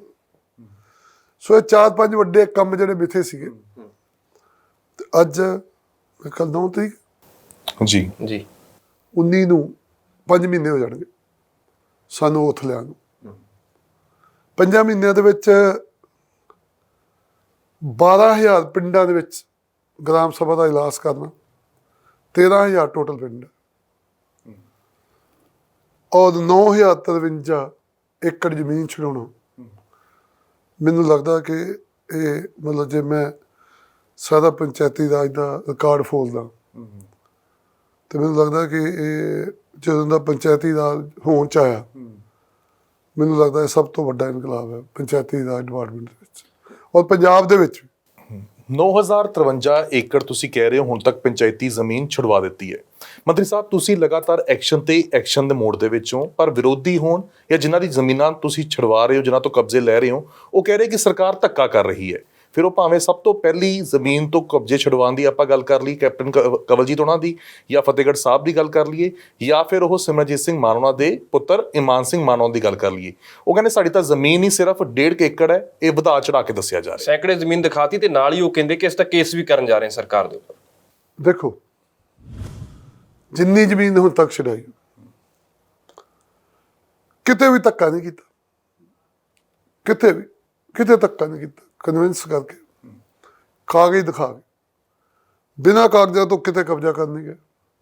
ਮਾਲ ਮਹਿਕਮੇ ਦੇ ਕਾਗਜ਼, ਪੰਚਾਇਤੀ ਰਾਜ ਦੇ ਕਾਗਜ਼ ਜਿਹੜੇ ਸਾਡੇ ਮਹਿਕਮੇ ਦੇ, ਉਹ ਲੈ ਕੇ ਹੱਥਾਂ ਤੇ ਅਸੀਂ ਗਏ। ਸਰ ਗੱਲ ਇਹ ਹੈ ਕਿ ਇਹ ਪੰਜਾਬ ਦੀ ਲੜਾਈ ਆ। ਸਰ ਸਮਾਂ ਬਦਲ ਗਿਆ ਕਿ ਤੁਸੀਂ ਇੱਕ ਦੂਜੇ ਦੇ ਦੋਸ਼ ਲਾ ਕੇ ਇੱਧਰ ਉੱਧਰ ਦੀਆਂ ਗੱਲਾਂ ਕਰਕੇ ਕਹੋਗੇ ਕਿ ਨਹੀਂ ਜੀ ਇਹ ਤਾਂ ਇੱਦਾਂ ਨਹੀਂ ਜੀ, ਇੱਦਾਂ ਨਹੀਂ। ਸਮਝਦੇ ਕਿ ਨਹੀਂ ਗੱਲ? ਜਿਹੜੇ ਬੰਦੇ ਇਹ ਗੱਲ ਕਹਿ ਰਹੇ, ਉਹ 3 ਦਾ MLA ਬਣੇ, MP ਬਣੇ, ਕਈ ਕੁਝ ਬਣੇ। ਸਰ ਉਹ ਦੱਸ ਸਕਦੇ ਕਿ ਉਹਨਾਂ ਨੇ ਆਪਣੇ ਟਾਈਮ 'ਚ ਕੀ ਕੀਤਾ? ਮੈਂ ਤਾਂ ਪਹਿਲੀ ਵਾਰ ਵਿਧਾਨ ਸਭਾ ਦਾ ਦਰਵਾਜ਼ਾ ਲੰਘਿਆ, 5 ਮਹੀਨੇ ਨਹੀਂ ਹੋਏ। ਜਿੰਨਾ ਮੈਂ ਕੰਮ ਕੀਤਾ ਇਹ ਲੋਕਾਂ ਨੇ 3 ਟਰਮਾਂ ਦੇ ਵਿੱਚ ਨਹੀਂ ਕੀਤਾ, ਹੱਥ ਵੀ ਨਹੀਂ ਲਾਇਆ। ਦੋਸ਼ ਲਾਉਣੇ ਬਹੁਤ ਸੌਖੇ ਆ ਸਰ। ਜਿੱਥੇ ਆਪਾਂ ਬੈਠੇ ਇੱਥੋਂ ਮਾਜਰੀ ਬਲਾਕ ਜਿਹੜਾ, ਮੈਨੂੰ ਲੱਗਦਾ ਵੱਧ ਤੋਂ ਵੱਧ ਇੱਥੋਂ 15 ਜਾਂ 20 ਕਿਲੋਮੀਟਰ ਹੋਊਗਾ, ਇਹਦੇ ਬਾਅਦ ਨਹੀਂ ਹੋ ਸਕਦਾ। ਮਾਜਰੀ ਬਲਾਕ ਦੇ ਵਿੱਚ ਜਿਹੜੀ ਜ਼ਮੀਨ ਛਡਾਈ ਅਸੀਂ 2828 ਏਕੜ, ਉਹਦਾ ਰਿਕਾਰਡ ਉੱਥੇ ਵਿੱਚ ਤਹਿਸੀਲਦਾਰ ਸਾਹਿਬ ਦਾ ਦਫ਼ਤਰ ਹੈ, ਉੱਥੇ BDO ਸਾਹਿਬ ਦਾ। ਉਹਦਾ ਰਿਕਾਰਡ ਪਿਆ ਸਰ। ਤੁਸੀਂ ਇਹ ਸਮਝਦੇ ਹੋ ਕਿ ਪੰਜਾਬ ਦਾ ਕੋਈ ਮੁੱਖ ਮੰਤਰੀ ਬਿਨਾਂ ਕਾਗਜ਼ਾਂ ਤੋਂ ਜਾਂਚ ਕੀਤਾ ਕੋਈ ਪੰਜਾਬ ਦਾ ਮੰਤਰੀ ਤੁਹਾਡੇ ਘਰ ਤੁਹਾਡੀ ਜ਼ਮੀਨ ਤੇ ਆ ਜਾਊਗਾ? ਫਿਰ ਮਾਨ ਸਿੰਘ ਮਾਨ ਉਹਨਾਂ ਦਾ ਕਿਉਂ ਇਸ ਦੇ ਉੱਤੇ ਸਵਾਲ ਹੈ, ਕਿਉਂ ਕੋਰਟ ਦੇ ਵਿੱਚ ਪਹੁੰਚ ਜਾਂਦੇ ਨੇ ਔਰ ਕਿਉਂ ਕਹਿੰਦੇ ਨੇ ਕਿ ਅਸੀਂ ਸਰਕਾਰ ਦੇ ਉੱਤੇ ਪਹੁੰਚੇ ਨਹੀਂ ਸਰ, ਉਹਨਾਂ ਨੂੰ ਕੋਰਟ ਜਾਣ ਦੀ ਲੋੜ ਹੀ ਨਹੀਂ, ਮਾਜ ਦੀ ਬਲਾਕ 'ਚ ਜਾਣ। ਉਹਨਾਂ ਨੂੰ ਤਾਂ ਉੱਥੇ ਜਾਣਾ ਚਾਹੀਦਾ, ਵੇਖਣਾ ਚਾਹੀਦਾ ਸਰ। ਸਾਡੇ ਕੋਲ ਰਿਕਾਰਡ ਹੈ, ਉਹ ਜਾਣ ਕੇ ਮੰਨ ਜਾਓ ਕੋਰਟ 'ਚ ਰਿਕਾਰਡ ਗਾੜੀ ਦੱਸ ਦੇਣਗੇ। ਅਸੀਂ ਕੋਈ ਝੂਠ ਬਾਦਿਆ? ਕੁਲਦੀਪ ਧਾਲੀਵਾਲ ਨੇ ਆਪਣੇ ਘਰ ਲਈ ਦੱਬੀ ਜ਼ਮੀਨਾਂ, ਸਾਰੇ ਇਹਨਾਂ ਨੇ ਤਾਂ ਆਪਣੇ ਘਰਾਂ ਲਈ ਦੱਬੀਆਂ ਸੀ। ਮੈਂ 9053 ਏਕੜ ਜ਼ਮੀਨ ਪੰਜਾਬ ਦੇ ਲੋਕਾਂ ਨੂੰ, ਪੰਜਾਬ ਦੀ ਸਰਕਾਰ ਨੂੰ ਛੁਡਾ ਕੇ ਦਿੱਤੀ ਹੈ। ਇੱਕ ਮਰਲਾ ਮੈਂ ਆਪਣੇ ਪਰਿਵਾਰ ਲਈ ਨਹੀਂ ਦੱਬਿਆ। ਕੋਰਟ ਜਾਣ, ਜਿੱਥੇ ਮਰਜ਼ੀ ਜਾਣ, ਆਪਾਂ ਜਵਾਬ ਦੇਵਾਂਗੇ। ਸਾਡੇ ਕੋਲ ਪੇਪਰ ਨੇ, ਸਾਡੇ ਕੋਲ ਹਰ ਚੀਜ਼ ਹੈ ਜੀ। ਇਸ ਕਰਕੇ ਅਸੀਂ ਕੋਈ ਗਲਤ ਕੰਮ ਨਹੀਂ ਕੀਤਾ। ਮਾਨ ਸਾਹਿਬ ਦੀ ਸਰਕਾਰ ਕਿਤੇ ਧੱਕਾ ਨਹੀਂ ਕਰ ਰਹੀ। ਹਾਂ, ਕੋਰਟ 'ਚ ਜਾਣਾ ਹਰ ਬੰਦੇ ਦਾ ਅਧਿਕਾਰ ਹੈ। ਸਾਰੇ ਜ਼ਮੀਨਾਂ ਦੱਬੀਆਂ ਇੱਦਾਂ, ਕਿਸੇ ਨੇ ਸਟੇ ਲਿਆ, ਕਿਸੇ ਨੇ ਕੁਛ ਲਿਆ ਆ, ਉਹ ਸਮਝਦੇ ਕਿ ਸਟੇ ਲਿਆ ਸਾਡੀ ਜ਼ਮੀਨ ਹੋ ਜਾਊਗੀ। ਉਹ ਟੇਢੇ ਮੇਢੇ ਕਾਨੂੰਨਾਂ ਦੇ ਰਾਹੀਂ ਇੱਧਰ ਦਾ ਇੱਧਰ ਕਰ ਲਿਆ, ਇੱਧਰ ਦਾ ਇੱਧਰ ਕਰ ਲਿਆ। ਸਾਦੋਂ ਕੰਮ ਵਕਤ ਨਿਕਲ ਗਿਆ ਸਰ। ਵਕਤ ਬੜਾ ਬਲਵਾਨ ਹੈ ਸਰ ਜੀ, ਵਕਤ ਉਹ ਬੀਤ ਗਿਆ। ਸੋਸ਼ਲ ਮੀਡੀਆ ਦਾ ਯੁੱਗ ਹੈ ਸਰ, ਯੁੱਗ ਬਦਲ ਗਏ। ਹੁਣ ਜੋ ਕਰੋਗੇ ਦੁਨੀਆ 'ਚ ਸ਼ੀਸ਼ਾ ਸਰ, ਹਰ ਚੀਜ਼ ਦਾ ਪਤਾ ਹੈ। ਧਾਲੀਵਾਲ ਸਾਹਿਬ, ਤੁਸੀਂ ਕਬਜ਼ਾ ਛੜਾਇਆ, ਪਹਿਲਾ ਹੀ ਕਬਜ਼ਾ ਸਿਸਵਾਂ ਦੇ ਨੇੜੇ, ਔਰ ਉਹਨਾਂ ਦੇ ਵੱਲੋਂ ਫਿਰ ਕੋਰਟ ਦਾ ਰੁਖ ਕੀਤਾ ਜਾਂਦਾ, ਫਿਰ ਤੁਹਾਨੂੰ ਕੋਰਟ ਬੁਲਾ ਲਿਆ ਜਾਂਦਾ, ਕੋਰਟ ਵੱਲੋਂ ਸਮਨ ਮੈਂ ਹੁੰਦੇ ਗਿਆ ਸੀਗਾ, ਮੇਰੇ ਵਕੀਲ ਗਏ ਸੀ, ਮੈਨੂੰ ਤਾਂ ਨਹੀਂ ਸਮਝ, ਵਕੀਲ ਗਏ ਮੇਰੇ, ਕੋਈ ਗੱਲ ਨਹੀਂ, ਅਸੀਂ ਕੇਸ ਲੜਿਆ, ਉੱਥੇ ਪੇਪਰ ਦਿਖਾਏ ਇੱਕ ਦਾ। ਹੁਣ ਉਹ ਬਹਿਸ ਤੇ ਆ, ਉਹੋ ਜਿਹਾ ਕੋਈ ਗੱਲ ਨਹੀਂ। ਮੈਂ ਕਿਹੜਾ ਕੋਈ ਗਲਤ ਕੰਮ ਕੀਤਾ? ਮੈਂ ਤੇ ਮੈਨੂੰ ਕਹਿੰਦੇ ਕੈਪਟਨ ਸਾਹਿਬ ਕਹਿੰਦੇ ਜ਼ਮੀਨ ਮੇਰੀ ਆ। ਮੈਂ ਕਿਹਾ ਜੀ ਜ਼ਮੀਨ ਮੇਰੀ ਪ੍ਰਾਪਰਟੀ ਦਾ ਮਤਲਬ ਕੀ ਹੁੰਦਾ ਜੀ? ਮੇਰੀ ਜਾਇਦਾਦ, ਮੇਰੀ ਮਲਕੀਅਤ ਦਾ ਮਤਲਬ ਕੀ ਹੈ? ਕਿ ਕੁਲਦੀਪ ਸਿੰਘ ਧਾਲੀਵਾਲ, ਉਸ ਤੋਂ ਪਹਿਲਾਂ ਉਹਨਾਂ ਦਾ ਬਾਪ ਤੋਂ ਪਹਿਲਾਂ ਦਾਦਾ, ਦਾਦੇ ਤੋਂ ਪਹਿਲਾਂ ਪੜਦਾਦਾ। ਮੈਂ ਕਿਹਾ ਸਾਰੇ ਲੋਕ ਦਿਖਾਉਣ ਤੇ ਹੀ ਕਿਤੇ ਵੀ ਇਹਨਾਂ ਦੇ ਬਾਪ ਦੀ ਜ਼ਮੀਨ ਹੀ, ਇਹਨਾਂ ਦੇ ਦਾਦੇ ਦੀ ਜ਼ਮੀਨ ਹੀ, ਇਹਨਾਂ ਦੇ ਪੜਦਾਦੇ ਦੀ ਜ਼ਮੀਨ ਸੀਗੀ। ਇਹ ਥੋੜਾ ਕਿ ਤੁਸੀਂ ਪਿੰਡ ਦੇ ਕੇ ਬੰਦੇ ਕੋਲ ਲਿਖਾ ਕੇ ਕਹਿ ਦੋ ਕਿ ਮੈਂ ਤਾਂ ਜੀ ਇਸ ਧਾਰਾ 'ਚ ਏਦਾਂ ਕਰਤਾ ਜੀ, ਇਹ ਮੇਰੀ ਮਲਕੀ। ਏਦਾਂ ਸਰ ਮਲਕੀ ਨਹੀਂ ਬਣਦੀ। ਸੁਪਰੀਮ ਕੋਰਟ ਨੇ ਡਾਇਰੈਕਸ਼ਨ ਦਿੱਤੀ ਹੈ ਸਰ। ਧਾਲੀਵਾਲ ਸਾਹਿਬ, ਚੰਡੀਗੜ੍ਹ ਤੋਂ ਸਾਰਾ ਕੰਮ ਚੱਲਦਾ ਹੈ, ਚੰਡੀਗੜ੍ਹ ਤੋਂ ਸਰਕਾਰ ਚੱਲਦੀ ਹੈ, ਔਰ ਜਿਨ੍ਹਾਂ ਨੇ ਸਰਕਾਰ ਚਲਾਈ, ਜਿਹੜੇ ਸਰਕਾਰ ਦੇ ਵਿੱਚ ਰਹੇ, ਉਹੀ ਚੰਡੀਗੜ੍ਹ ਦੇ ਆਲੇ ਦੁਆਲੇ ਕਈ ਵੱਡੇ ਸਕੈਮ ਕਰਕੇ ਕੁੰਡਲੀਆਂ ਮਾਰ ਕੇ ਬੈਠੇ ਹੋਏ ਨੇ। ਔਰ ਜਸਟਿਸ ਕੁਲਦੀਪ ਉਹਨਾਂ ਦੀ ਜੇਕਰ ਆਪਾਂ ਰਿਪੋਰਟ ਦੀ ਗੱਲ ਕਰੀਏ ਤਾਂ ਕਿਉਂ ਨਹੀਂ ਉਹ ਲਾਗੂ ਹੁੰਦੀ, ਔਰ ਕਿਉਂ ਵੱਡੇ ਜਿਹੜੇ ਜਿਨ੍ਹਾਂ ਦਾ ਬਾਰ-ਬਾਰ ਜ਼ਿਕਰ ਹੁੰਦਾ, ਫਿਰ ਉਹ ਭਾਵੇਂ ਸੁਖ ਵਿਲਾਸ ਦੀ ਗੱਲ ਕਰ ਲਈਏ ਜਾਂ ਸਿਸਵਾ ਫਾਰਮ ਹਾਊਸ ਦੀ ਗੱਲ ਕਰ ਲਈਏ, ਉਸ ਦੇ ਉੱਤੇ ਨਕੇਲ ਕਿਉਂ ਨਹੀਂ ਹੁੰਦੀ? ਨਹੀਂ, ਆਹ ਜਿਹੜੀ 2828 ਏਕੜ ਛਡਾਈ ਹੈ, ਇਹ ਜਸਟਿਸ ਕੁਲਦੀਪ ਸਿੰਘ ਉਹਨਾਂ ਦੀ ਰਿਪੋਰਟ 'ਚ ਵੀ ਇਹਦਾ ਅਗਲੇ ਦਿਨ 'ਚ ਅਸੀਂ ਜਿਹੜੀਆਂ ਜ਼ਮੀਨਾਂ ਛਡਾ ਦੇ, ਮੋਸਟਲੀ ਉਹ ਜਸਟਿਸ ਕੁਲਦੀਪ ਸਿੰਘ ਉਹਨਾਂ ਨੇ ਵੀ, ਔਰ ਇੱਕ ਬੜੇ ਇਮਾਨਦਾਰ ਪੁਲਿਸ ਅਫਸਰ ਹੋਏ ਰਿਟਾਇਰਡ ADGP ਚੰਦਰ ਸ਼ੇਖਰ ਜੀ, ਉਹਨਾਂ ਨੇ, ਜਸਟਿਸ ਕੁਲਦੀਪ ਸਿੰਘ ਉਹਨਾਂ ਨੇ ਬੜਾ ਕੰਮ ਕੀਤਾ ਜੀ। ਇਹ ਜ਼ਮੀਨਾਂ ਉਹਨਾਂ ਨੇ ਸਾਰੇ ਉਹਨਾਂ ਨੇ ਲੋਕੇਟ ਕੀਤੀਆਂ। ਬਟ ਕਾਰਨ ਕੀ ਹੈ? ਇਹਨਾਂ ਲੋਕਾਂ ਨੇ ਕੀ ਕੀਤਾ ਕਿ ਜਿੱਦਾਂ ਮੈਂ ਆਪਣੇ ਨਾਂ ਕੀਤੀ, ਮੈਂ ਤੁਹਾਡੇ ਨਾਲ ਰਜਿਸਟਰੀ ਕਰਤੀ, ਇਹਨਾਂ ਨੇ ਇਹਨਾਂ ਦੇ ਨਾਂ ਕਰਤੀ, ਇਹਨਾਂ ਨੇ ਇਹਨਾਂ ਦੇ ਨਾਂ ਕਰਤੀ, 5-5 6-6 ਥਾਵਾਂ ਤੇ ਰਜਿਸਟਰੀ ਹੋਈਆਂ। ਉਹਨਾਂ ਨੂੰ ਤੋੜਨ ਲਈ ਦੁਬਾਰਾ ਫਿਰ ਪੰਚਾਇਤ ਦੀ ਮਲਕੀਅਤ ਸਾਬਤ ਕਰਨ ਲਈ ਉੱਥੇ ਟਾਈਮ ਲੱਗਦਾ। ਇਹ ਜਿਹੜੇ ਇਹ ਕਿਤੇ ਪੰਜਾਬ ਦੇ ਸਧਾਰਨ ਜੱਟ ਥੋੜੇ ਸੀ। ਪੰਜਾਬ ਖੇਤੀਬਾੜੀ ਦੀ ਜ਼ਮੀਨ ਛਡਾਉਣੀ ਕਿਉਂ ਸੌਖੀ ਹੈ? ਉਹਦਾ ਇੱਕੋ ਕਾਰਨ ਹੈ ਕਿ ਉਹਨਾਂ ਕੋਲ ਸਿਰਫ ਇੱਕ ਗਰਦੌਰੀ ਆ। ਉਹਨਾਂ ਨੇ ਮਤਲਬ ਲੀਜ਼ ਤੇ ਲਈ, ਠੇਕਾ ਨਹੀਂ ਤਾਰਿਆ, ਅਗਲੀਆਂ ਗਰਦੌਰੀ ਕਰਾ ਲਈ, ਪਟਵਾਰੀ ਨੂੰ ਪੈਸੇ ਦੇ ਕੇ ਜੀ, ਉਹ 1 ਮਿੰਟ 'ਚ ਟੁੱਟ ਜਾਂਦੀ ਹੈ। ਇਹਨਾਂ ਬੰਦਿਆਂ ਨੇ ਰਜਿਸਟਰੀਆਂ ਕਰ ਕਰਕੇ ਸਰ ਅੱਗੇ ਤੋਂ ਅੱਗੇ ਵਾਲ ਪਾ ਕੇ, ਕਿਉਂਕਿ ਚੰਡੀਗੜ੍ਹ 'ਚ ਬੈਠੇ ਦਿਮਾਗ, ਰੋਸ਼ਨ ਦਿਮਾਗ ਹੀ ਨਾ ਠੱਗੀਆਂ ਮਾਰਦੇ, ਉਹ ਯੂਜ਼ ਕੀਤੇ ਇਹਨਾਂ ਨੇ। ਇਹ ਜਿਹੜੇ ਉਹ ਤੁਸੀਂ ਨਾਂ ਲੈ ਰਹੇ ਹੋ, ਮੈਂ ਤਾਂ ਜੇ ਕਿਸੇ ਦਾ ਨਾਂ ਨਹੀਂ ਲੈਂਦਾ, ਮੈਂ ਤਾਂ ਉਦੋਂ ਦੀ ਨਾਂ ਲੈਂਦਾ ਜਿੱਦਾਂ ਕੱਢ ਕੇ ਦਿਖਾਣਾ, ਆ ਚੱਕੋ ਜੀ, ਆ ਗਿਆ ਜੇ ਕੰਮ। ਅਸੀਂ ਨਾ ਇਸ ਕਰਕੇ ਲਿਆ ਕਿਉਂਕਿ ਮਾਨ ਸਾਹਿਬ CM ਨੇ ਇਹ ਵੀ ਇਲੈਕਸ਼ਨ ਸਮੇਂ 'ਚ ਜ਼ੋਰ ਸ਼ੋਰ ਨਾਲ ਪ੍ਰਚਾਰ ਦੌਰਾਨ ਵੀ ਇਹਨਾਂ ਨੇ ਨਾਲ ਲਏ, ਸੁਖ ਵਿਲਾਸ ਦਾ ਖਾਸ ਤੌਰ ਤੇ, ਔਰ ਹੋਰ ਵੀ ਸਿਸਵਾਂ ਦਾ ਬਹੁਤ ਵਾਰ ਜ਼ਿਕਰ ਕਰਦੇ, ਕੈਪਟਨ ਅਮਰਿੰਦਰ ਸਿੰਘ ਹੁਣਾਂ ਦਾ ਜ਼ਿਕਰ ਕਰਦੇ, ਖਾਸ ਤੌਰ ਤੇ ਧਾਲੀਵਾਲ ਸਾਹਿਬ ਨਵਜੋਤ ਸਿੰਘ ਸਿੱਧੂ ਨੇ ਕਈ ਵਾਰ ਇਸ ਚੀਜ਼ ਦਾ ਜ਼ਿਕਰ ਕੀਤਾ ਕਿ ਮੇਰੇ ਹੱਥ ਪਾਵਰ ਆ ਜਾਵੇ ਤਾਂ ਮੈਂ ਸੁਖ ਵਿਲਾਸ ਤੇ ਸਕੂਲ ਬਣਾ ਦੇਣਾ, ਉੱਥੇ ਬੱਚੇ ਪੜ੍ਹਿਆ ਕਰਨਗੇ। ਕਹਿਣਾ ਹੀ ਸੌਖਾ ਸਰ, ਪਾਵਰ ਹੀ ਸਿੱਧੂ ਹੋਣੀ, ਸਰਕਾਰ ਹੀ ਉਹਨਾਂ ਦੀ, ਸਮਝੇ ਕਿ ਗੱਲ। ਬੜੇ ਟੌਪ ਦੇ ਸੀਨੀਅਰ ਮਤਲਬ ਮਿਨਿਸਟਰ ਸੀਗੇ, ਰਾਹੁਲ ਗਾਂਧੀ ਦੇ ਸੱਜੇ ਖੱਬੇ, ਉਹਦਾ ਉਹਨਾਂ ਦੀ ਭੈਣ ਦੇ। ਮੈਨੂੰ ਲੱਗਦਾ ਕਿ ਕੁਝ ਲੋਕ ਜਿਹੜੇ ਨਾ, ਗੱਲ ਇਹ ਨਹੀਂ ਹੈ ਸਰ, ਸਿਸਟਮ ਦੇ ਨਾਲ ਲੜਨਾ ਕੋਈ ਸੌਖੀ ਗੱਲ ਨਹੀਂ, ਬੋਲਣਾ ਹੋਰ ਗੱਲ ਹੈ। ਬੋਲ ਤੇ ਤੁਸੀਂ ਜਿੰਨਾ ਮਰਜ਼ੀ ਦਿਓ ਜੀ, ਉਹ ਤਾਂ ਕੋਈ ਨਹੀਂ, ਇੱਦਾਂ ਕਰ ਦਿਆਂਗੇ ਜੀ, ਚੱਕ ਦਿਆਂਗੇ ਫੱਟੇ ਜੀ, ਫਲਾਣ ਕਰ ਦਿਆਂਗੇ ਜੀ, ਠੀਕ ਕਰ ਦਿਆਂਗੇ ਜੀ, ਸਾਡੇ ਵੱਸ ਜਾਊ, ਅਸੀਂ ਆਹ ਕਰ ਦਿਆਂਗੇ ਜੀ, ਉਹ ਕਰ ਦਿਆਂਗੇ। ਬੋਲਣਾ ਹੋਰ ਚੀਜ਼ ਹੈ ਸਰ, ਐਕਸ਼ਨ ਕਰਨਾ ਹੋਰ ਚੀਜ਼ ਹੈ। ਅਸੀਂ ਬੋਲ ਨਹੀਂ ਰਹੇ, ਅਸੀਂ ਐਕਸ਼ਨ ਕਰਦੇ। ਉਹ ਐਕਸ਼ਨ ਕਰਕੇ ਲੋਕਾਂ ਨੂੰ ਦਿਖਾਤਾ ਕਿ 9,000 ਏਕੜ 5 ਮਹੀਨੇ ਤੋਂ ਪਹਿਲਾਂ ਬੰਦਾ ਛਡਾਤੀ, ਜਿਹੜੀ ਪਿਛਲੇ 75 ਸਾਲਾਂ 'ਚ ਕਿਸੇ ਨੇ 9 ਮਰਲੇ ਨਹੀਂ ਛਡਾਏ। ਐਕਸ਼ਨ ਦੇ ਸਵਾਲ ਵੀ ਬਹੁਤ ਹੁੰਦੇ ਨੇ, ਕਹਿੰਦੇ ਐਕਸ਼ਨ ਘੱਟ ਹੈ ਔਰ ਮੀਡੀਆ ਦੇ ਵਿੱਚ ਲਾਈਮਲਾਈਟ ਜ਼ਿਆਦਾ ਹੈ, ਮੀਡੀਆ 'ਚ ਪ੍ਰਚਾਰ ਜ਼ਿਆਦਾ ਹੈ। ਕੀ ਐਕਸ਼ਨ ਘੱਟ ਹੈ ਜੀ? ਵਿਰੋਧੀ ਕਹਿੰਦੇ ਨੇ ਕਿ ਜ਼ਿਆਦਾ ਤੁਸੀਂ ਦਿਖਾਵਾ ਜਿਹੜੇ ਤੁਸੀਂ ਕਹਿ ਰਹੇ ਉਹਨਾਂ ਨੂੰ ਪੁੱਛੋ। ਮੈਂ ਪਹਿਲਾਂ ਕਿਹਾ 2-2 ਦਾ 3-3 ਦਾ MLA ਰਹੇ,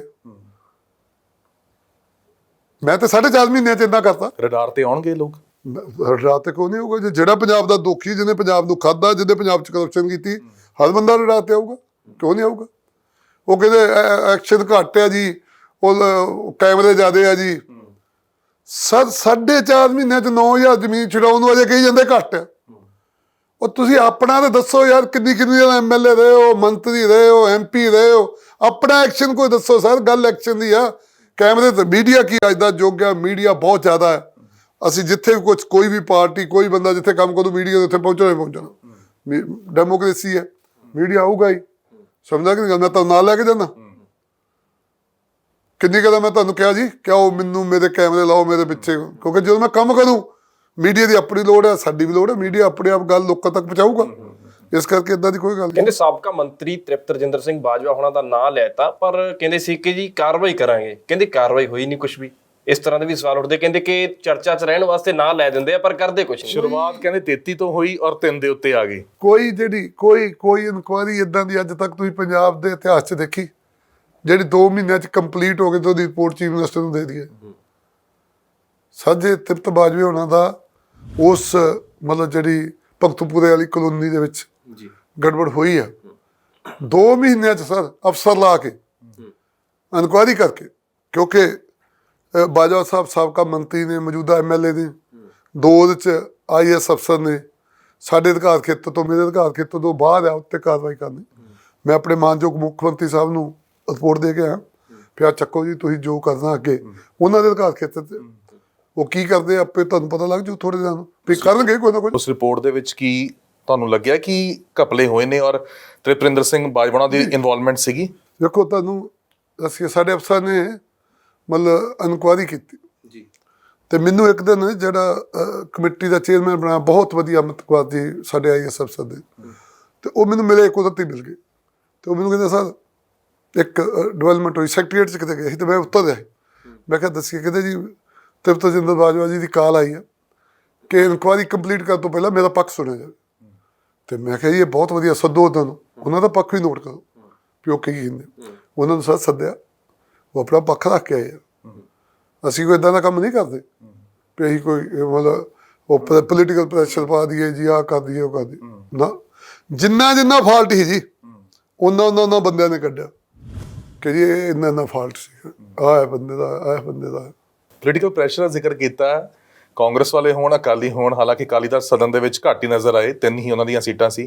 ਕਹਿੰਦੇ ਡਰਾਉਂਦੇ ਬਹੁਤ ਨੇ, ਕਹਿੰਦੇ ਡਰਾਵਾ ਜ਼ਿਆਦਾ ਦੇ ਰਹੇ ਨੇ, ਕਰਦੇ ਘੱਟ ਨੇ। ਕਹਿੰਦੇ ਜੇ ਕੁਝ ਹੈਗਾ ਨਾ ਔਨ ਟੇਬਲ ਪ੍ਰੂਵ ਕਰੋ। ਕਹਿੰਦੇ ਬਾਰ-ਬਾਰ ਇਹ ਕਿਉਂ ਕਹਿੰਦੇ ਨੇ ਕਿ ਅਸੀਂ ਫੜ ਕੇ ਅੰਦਰ ਕਰ ਦਾਂਗੇ, ਫੜ ਕੇ ਅੰਦਰ ਕਰ ਦਾਂਗੇ। ਕਹਿੰਦੇ ਵਾਰ-ਵਾਰ ਜੇਲ੍ਹਾਂ ਦਾ ਜ਼ਿਕਰ ਕਰ ਦਿੰਦੇ ਕਿ ਜੇਲ੍ਹਾਂ ਹਰਜੋਤ ਬੈਂਸ ਹੁਣੀ ਬਹੁਤ ਚੰਗੀਆਂ ਬਣਾ ਰਹੇ ਆ। ਮਾਨ ਅਸੀਂ ਥੋੜੇ ਕਰਦੇ ਜੇਲ੍ਹਾਂ ਦੇ ਪ੍ਰਤਾਪ ਬਾਜਵਾ ਜੀ ਨੇ ਕਿਹਾ, ਜੇਲ੍ਹਾਂ ਅਸੀਂ ਥੋੜੀਆਂ ਗਈਆਂ। ਵਿਧਾਨ ਸਾਹਿਬ ਪ੍ਰਤਾਪ ਬਾਜਵਾ ਜੀ ਨੇ ਕਿਹਾ ਕਿ ਜੇਲ੍ਹਾਂ ਦੇ ਪੈਸੇ ਲਾਓ।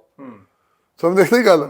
ਅਸੀਂ ਨਹੀਂ ਯਾਰ ਕਿਸੇ ਨੂੰ ਡਰਾਉਂਦੇ ਦੀ, ਐਵੇਂ ਉਹ ਤਾਂ ਉੱਦਾਂ ਹੀ ਕਹੀ ਜਾਂਦੇ। ਕਿਤੇ ਅਸੀਂ ਕੱਲ ਨਹੀਂ ਡਰਾਉਂਦੇ, ਕਾਨੂੰਨ ਆਪਣਾ ਕੰਮ ਕਰ ਰਿਹਾ। ਸਾਡੇ ਡਰਾਵੇ ਦਾ ਥੋੜਾ ਕੋਈ ਡਰ ਜੂਗਾ ਪਈ ਕਿਸੇ ਨੂੰ ਡਰਾਵਾ ਮਾਰਾਂਗੇ ਵੀ ਆਹ ਕਰਦੇ, ਮਤਲਬ ਨਹੀਂ ਇੱਦਾਂ, ਨਾ ਹੀ ਇੱਦਾਂ ਦੀ ਕਹੀ ਕਦੀ ਗੱਲ। ਡਰਾਉਣ ਦੀ ਲੋੜ ਨਹੀਂ। ਮੈਂ ਤਾਂ ਤੁਹਾਨੂੰ ਸਿੱਧਾ ਜਿਹਾ ਕਿਹਾ, ਸਧਾਰਨ ਬੰਦੇ ਤੋਂ ਲੈ ਕੇ ਕੋਈ ਸਾਬਕਾ ਮੁੱਖ ਮੰਤਰੀ ਆ, ਕੋਈ MLA ਆ, ਕੋਈ ਮੰਤਰੀ ਆ, ਕੋਈ ਮੌਜੂਦਾ, ਪਹਿਲੀ ਸਰਕਾਰ ਜਦ ਮੌਜੂਦਾ ਕੈਬਨਿਟ ਮੰਤਰੀ ਫੜ ਕੇ ਅੰਦਰ ਦੇ ਦਿੱਤਾ ਉਹਨਾਂ ਨੇ, ਕੱਲਾ ਉਹਨੂੰ ਵਜ਼ਾਰਤ ਚੋਂ ਨਹੀਂ ਕੱਢਿਆ, ਜੇਲ੍ਹ 'ਚ ਭੇਜਿਆ। ਜਦੋਂ ਤੈਅ ਆ ਕਿ ਜਿਹੜਾ ਬੰਦਾ ਕਰਪਸ਼ਨ ਕਰੂਗਾ ਜਾਂ ਜਿਹਨੇ ਕੀਤੀ ਉਹਦੇ ਖਿਲਾਫ ਬਾਹਰ ਆ ਕੇ ਉਹੀ ਹੁਣ ਤੁਹਾਡੀਆਂ ਮੀਟਿੰਗਾਂ ਦੇ ਵਿੱਚ ਵੀ ਬੈਠਾ। ਔਰ ਇਸ ਦੇ ਨਾਲ ਹੀ ਇੱਕ ਸਵਾਲ ਹੋਰ ਹੈ ਧਾਲੀਵਾਲ ਸਾਹਿਬ, ਕਹਿੰਦੇ ਕਿ ਬਹੁਤ ਚੰਗਾ ਕੰਮ ਕੀਤਾ ਔਰ ਸ਼ੀਸ਼ਾ ਦਿਖਾਇਆ ਮੁੱਖ ਮੰਤਰੀ ਭਗਵੰਤ ਮਾਨ ਉਹਨਾਂ ਨੇ, ਕਹਿੰਦੇ ਪਰ ਪਾਰਟੀ ਚੋਂ ਬਾਹਰ ਕਿਉਂ ਨਹੀਂ ਕੱਢਿਆ? ਇਹ ਪਾਰਟੀ ਚੋਂ ਬਾਅਦ ਸਰ ਅਗਲੇ ਨੂੰ ਵੀ ਕੋਈ ਅਧਿਕਾਰ ਹੈ। ਕੋਰਟ 'ਚ ਕੇਸ ਚੱਲ ਗਿਆ, ਅਗਲਾ ਆਪਾਂ ਸਾਬਤ ਕਰੂਗਾ। ਸਮਝੇ ਕਿ ਨਹੀਂ ਗੱਲ? ਜੇਲ੍ਹ 'ਚ ਜਾਣਾ ਕੋਈ ਨਿੱਕੀ ਗੱਲ ਹੈ ਯਾਰ? ਅੱਜ ਤੱਕ ਹੋਇਆ ਕਦੀ ਇੰਡੀਆ ਦੀ ਹਿਸਟਰੀ 'ਚ? ਤੁਸੀਂ ਦੱਸ ਦਿਓ, ਤੁਸੀਂ ਤਾਂ ਬਹੁਤ ਸੀਨੀਅਰ ਜਰਨਲਿਸਟ ਜੋ, ਬੜੇ ਸਿਆਣੇ ਜੇ। ਹਿੰਦੁਸਤਾਨ ਦੇ ਪੋਲੀਟੀਕਲ ਇਤਿਹਾਸ ਦੇ ਵਿੱਚ ਕਦੀ ਹੋਇਆ ਕਿ ਮੁੱਖ ਮੰਤਰੀ ਨੇ ਆਪਣਾ ਮੰਤਰੀ ਫੜ ਕੇ ਜੇਲ੍ਹ 'ਚ ਭੇਜਤਾ ਹੋਵੇ? ਨਹੀਂ, ਪਹਿਲੀ ਵਾਰ ਹੋਇਆ। ਬਿਲਕੁਲ ਪਹਿਲੀ ਵਾਰ ਹੋਇਆ ਨਾ। ਤੇ ਸਰ ਉਹਨੂੰ ਵੀ ਅਧਿਕਾਰ ਹੈ, ਆਪਣਾ ਸਾਬਤ ਕਰੂਗਾ, ਕੋਈ ਗੱਲ ਨਹੀਂ, ਉਹ ਆਪਣਾ ਕੇਸ ਲੜੂਗਾ। ਹਰ ਬੰਦੇ ਨੂੰ ਯਾਰ ਡੈਮੋਕ੍ਰੇਸੀ ਆ, ਠੀਕ ਹੈ ਕਿ ਨਹੀਂ ਗੱਲ? ਇਸ ਕਰਕੇ ਉਹ ਗੱਲ ਆ, ਜਦ ਮੈਨੂੰ ਤਾਂ ਇਹ ਆਉਂਦਾ ਕਿ ਜਿਹੜੇ ਬੰਦੇ ਗੱਲਾਂ ਕਰਦੇ ਹੋ ਇਹ ਦੱਸਣ ਕਿ ਉਹਨਾਂ ਨੇ ਕੀ ਕੀਤਾ ਜੀ। ਮੇਰੇ ਤਾਂ ਇਹ ਸਵਾਲ ਹੈ। ਮੈਂ ਤਾਂ 4.5 ਮਹੀਨਿਆਂ ਦਾ ਆਪਣਾ ਦੱਸ ਰਿਹਾ, ਮੈਂ ਤਾਂ ਸਧਾਰਨ ਜੇ ਕਿਸਾਨ ਦਾ ਪੁੱਤ ਹਾਂ। ਬਿਲਕੁਲ। ਨਾ ਮੇਰਾ ਦਾਦਾ ਐਮਐਲਏ ਸੀ, ਨਾ ਮੇਰਾ ਪਿਓ MP ਸੀ, ਨਾ ਮੰਤਰੀ। ਮੈਂ ਪਹਿਲੀ ਵਾਰ ਐਮਐਲਏ ਬਣਿਆ, ਪਹਿਲੀ ਵਾਰ ਅਰਵਿੰਦ ਕੇਜਰੀਵਾਲ ਜੀ ਦੇ ਮਾਨ ਸਾਹਿਬ ਨੇ ਕੈਬਨਿਟ 'ਚ ਲੈ ਲਿਆ। ਮੇਰੀ ਡਿਊਟੀ ਹੈ ਮੈਂ ਕੰਮ ਕਰਾਂ ਜੋ ਮੈਨੂੰ ਕੰਮ ਦਿੱਤਾ। ਮੇਰਾ ਰਿਪੋਰਟ ਕਾਰਡ ਤੇ ਰੋਜ਼ ਆਉਂਦਾ, ਅਖਬਾਰਾਂ 'ਚ ਆਉਂਦਾ 4.5 ਮਹੀਨਿਆਂ ਦਾ। ਸਾਰੇ ਤੇ 15 ਸਾਲ 20 ਸਾਲ ਕਈ ਇਹਨਾਂ 'ਚ ਬੰਦੇ ਆ ਜਿਹੜੇ ਵਿਧਾਨ ਸਭਾ 'ਚ ਬੈਠੇ, ਲੋਕ ਸਭਾ 'ਚ ਬੈਠੇ। ਇਹ ਵੀ ਆਪਣਾ ਰਿਪੋਰਟ ਕਾਰਡ ਰੱਖਣ ਵੀ ਅਸੀਂ ਆਹ ਕੀਤਾ। ਕਿਸਾਨ ਦੇ ਪੁੱਤ ਦੀ ਗੱਲ ਕੀਤੀ ਹੈ ਕਿਉਂਕਿ ਵਿਭਾਗ ਵੀ ਤੁਹਾਡੇ ਕੋਲ ਕਿਸਾਨੀ ਹੈਗਾ, ਉਸ ਦੇ ਉੱਤੇ ਵੀ ਮੈਂ ਸਵਾਲ ਲਊਂਗਾ। ਪਰ ਉਸ ਤੋਂ ਪਹਿਲਾਂ ਤੁਸੀਂ ਜ਼ਮੀਨਾਂ ਦੀ ਗੱਲ ਕਰ ਰਹੇ ਹੋ। ਸੁਖਪਾਲ ਸਿੰਘ ਖਹਿਰਾ ਤੁਹਾਡੀ ਹੀ ਪਾਰਟੀ ਦੇ ਸਾਥੀ ਰਹੇ ਨੇ, ਨਾਮ ਸੁਣ ਕੇ ਤੁਸੀਂ ਰਿਐਕਸ਼ਨ ਦਿੱਤਾ ਹੈ। ਉਹ ਕਹਿੰਦੇ ਕਿ LPU ਦੀ ਜ਼ਮੀਨਾਂ ਦੇ ਉੱਤੇ ਕਿਉਂ ਨਹੀਂ ਕਬਜ਼ਾ ਛੁਡਾਇਆ? ਬਸ ਉਹਨਾਂ ਨੂੰ ਇੰਨਾ ਹੀ ਪੁੱਛੋ ਕਿ ਤੁਸੀਂ ਕਿੰਨੇ ਛਡਾਇਆ ਜੀ, ਬਸ ਇੰਨੀ ਗੱਲ ਹੀ। ਬਸ ਮੈਂ ਤਾਂ ਛਡਾਊਂਗਾ ਹੀ ਸਰ, ਜੇ ਮੈਂ ਉੱਥੇ ਜਾ ਸਕਦਾ ਮਨਿੰਦਰ ਦੇ ਫਾਰਮ ਦੇ ਲਾਗੇ। ਮੇਰੀਆਂ ਮੈਂ ਗੱਲਾਂ ਨਹੀਂ ਕਰਦਾ ਜੀ, ਪਹਿਲੀ ਗੱਲ ਤੇ ਮੈਂ ਤਾਂ ਐਕਸ਼ਨ ਵਾਲਾ ਆ, ਰਿਐਕਸ਼ਨ ਵਾਲਾ ਨਹੀਂਗਾ। ਗੱਲਾਂ ਨਾਲ ਸਰ ਲੋਕ ਗੱਲਾਂ ਸੁਣ ਕੇ ਹੰਬ ਗਏ, ਜਾ ਜੀ ਉਹ ਜੀ ਜੇ ਜੀ ਕਰਕੇ ਵਿਖਾਓ, ਮੋਤੀਆਂ ਲਿਓ। ਤੁਹਾਨੂੰ ਟਾਈਮ ਮਿਲਿਆ ਸੀ, ਕੀ ਕੀਤਾ ਤੁਸੀਂ ਇਹ ਦੱਸੋ ਲੋਕਾਂ ਨੂੰ। ਜਿਗਰੋ ਕਦੋਂ ਜੋ ਅਸੀਂ ਕੀ ਮਤਲਬ ਕਰ ਰਹੇ ਹਾਂ। ਜੇ ਕੋਈ ਕਰ ਰਹੇ ਹੋ ਤਾਂ ਦੱਸੋ ਵੀ ਅਸੀਂ ਆਹ ਕਰ ਰਹੇ। ਉਹ ਜਿਹੜਾ ਬੰਦਾ ਕਰ ਰਿਹਾ ਉਹਦੀ ਲੋਚਨਾ ਕਰਨੀ ਹੈ, ਕਿੱਡਾ ਵੱਡਾ ਕੰਮ ਹੈ ਜੀ। ਸੋ ਸਰ ਮੈਂ ਕਦੀ ਰਿਐਕਸ਼ਨ ਨਹੀਂ ਕਰਦਾ, ਕਦੀ ਕਿਸੇ ਨੂੰ ਮਾੜਾ ਨਹੀਂ ਕਹਿੰਦਾ। ਮੈਂ ਤਾਂ ਉਹ ਮੇਰੇ ਡੈਡੀ, ਮੈਂ ਪੜ੍ਹਦਾ ਹੁੰਦਾ ਸਕੂਲ, ਤੇ ਇੱਕ ਦਾ ਮੈਨੂੰ ਨਾ ਉਹ ਮਤਲਬ ਮੁੰਡਿਆਂ ਨੇ ਜਦੋਂ ਨਿੱਕੇ ਨਿਆਣੇ ਲੜ ਪੈਂਦੇ ਕੁੱਟਦਾ। ਉਹ ਮੇਰਾ ਡੈਡੀ ਕਹਿੰਦਾ ਕੀ ਹੋਇਆ ਤੈਨੂੰ? ਮੈਂ ਕਿਹਾ ਮੈਂ ਤਾਂ ਜਾਣ ਡਿਆ ਸੀਗਾ, ਇਹ ਆਪੋ 'ਚ ਲੜਦੇ ਸੀ ਤੇ ਮੈਂ ਮਤਲਬ ਐਵੇਂ ਲਾਗੇ ਖਲੋ ਗਿਆ, ਮੇਰੇ ਉੱਦਾਂ ਵੱਜ। ਉਹ ਮੈਨੂੰ ਕਹਿੰਦਾ ਉਹਨਾਂ ਸਗੋਂ ਇੱਕ ਹੋਰ ਛੱਡਦੀ, ਕਹਿੰਦਾ ਮਸਤ ਹਾਥੀ ਦੀ ਚਾਲ ਸਕੂਲੇ ਜਾ ਕਰ, ਬੰਦੇ ਦੇ ਪੁੱਤਾਂ ਨੂੰ ਪੜ੍ਹ ਕੇ ਆ ਕਰ, ਪੜ੍ਹਨਾ ਆ। ਸਰ ਅਸੀਂ ਤੇ ਸਾਡਾ ਬਾਪ ਨੇ ਸਿਖਾਇਆ, ਲੋਕ ਵੀ ਕਹਿੰਦੇ ਆ ਕਿ ਹਾਥੀ ਹਮੇਸ਼ਾ ਮਸਤ ਚਾਲੇ ਚੱਲਦਾ ਜੀ, ਆਪਣਾ ਕੰਮ ਕਰਦਾ। ਜੋ ਆਲਾ ਦੁਆਲਾ ਵੇਖਣ ਡਿਆ ਪਏ ਕੌਣ ਕੀ ਕਹਿੰਦਾ, ਸਰ ਫਿਰ ਤਾਂ ਕੰਮ ਹੀ ਨਹੀਂ ਹੋਊਗਾ। ਅਸੀਂ ਆਪਣਾ ਕੰਮ ਕਰਦੇ ਹਾਂ ਜੀ, ਅਸੀਂ ਲੋਚਨਾ ਨਹੀਂ ਕਰਦੇ। ਔਰ ਮੈਂ ਸਭ ਲੀਡਰਾਂ ਨੂੰ ਕਹੂੰਗਾ ਕਿ ਉਹ ਬਜਾਏ ਲੋਚਨਾ ਦੇ ਉਹ ਕੰਮ ਦਿਖਾਉਣ ਜੀ ਉਹਨਾਂ ਕੀ ਕੀਤਾ। ਬਸ ਮੇਰਾ ਤਾਂ ਹੈ ਜੀ, ਬਸ ਇੰਨੀ ਗੱਲ। ਵਿਰੋਧੀ ਕਹਿੰਦੇ ਕਿ ਜਦੋਂ ਅਸੀਂ ਕੰਮ ਦਾ ਪੁੱਛਦੇ ਆ, ਉਹ ਕਹਿੰਦੇ ਕਿ ਸਾਨੂੰ ਪੁੱਛਣ ਲੱਗ ਜਾਂਦੇ ਤੁਸੀਂ ਕੀ ਕੀਤਾ। ਕਹਿੰਦੇ ਤੁਸੀਂ ਕਹਿੰਦੇ ਸੀ ਕਿ ਹਫ਼ਤੇ 'ਚ ਆਹ ਕਰ ਦਾਂਗੇ, ਨਸ਼ਾ ਖਤਮ ਕਰ ਦਾਂਗੇ। ਕਹਿੰਦੇ ਕਰ ਕੀ ਰਹੇ ਨੇ? ਸਰ ਮੈਂ ਤਾਂ ਕਹਿ ਰਿਹਾ ਕਿ ਮੈਂ 4.5 ਮਹੀਨਿਆਂ 'ਚ ਯਾਰ 9,053 ਏਕੜ ਜ਼ਮੀਨ ਛਡਾਤੀ। ਜੇ ਝੂਠਿਆ ਤਾਂ ਦੱਸੋ। ਮੈਂ ਤਾਂ ਕਹਿ ਰਿਹਾ ਜੇ ਮੈਨੂੰ ਖੇਤੀਬਾੜੀ ਮੰਤਰੀ ਬਣੇ ਨੂੰ ਮਤਲਬ ਜਿਹੜਾ ਅਜੇ 15 ਦਿਨ ਨਹੀਂ ਹੋਏ, ਮੈਂ ਮਾਲਵੇ ਦੇ ਖਿੱਤੇ 'ਚ ਗਿਆ, ਕਿੰਨੀਆਂ ਮੈਂ ਮੀਟਿੰਗਾਂ ਕੀਤੀਆਂ। ਮੈਂ 6 ਟੌਪ ਦੇ ਮਤਲਬ ਕੀਟਨਾਸ਼ਕ ਦਵਾਈਆਂ, ਨਕਲੀ ਦਵਾਈਆਂ ਵਾਲੇ ਸਟੋਰ, ਬੀਜਾਂ ਵਾਲੇ ਸਟੋਰ ਜਿਹੜੇ ਉਹ ਫੜ ਕੇ ਲੋਕ ਲਾਤੇ।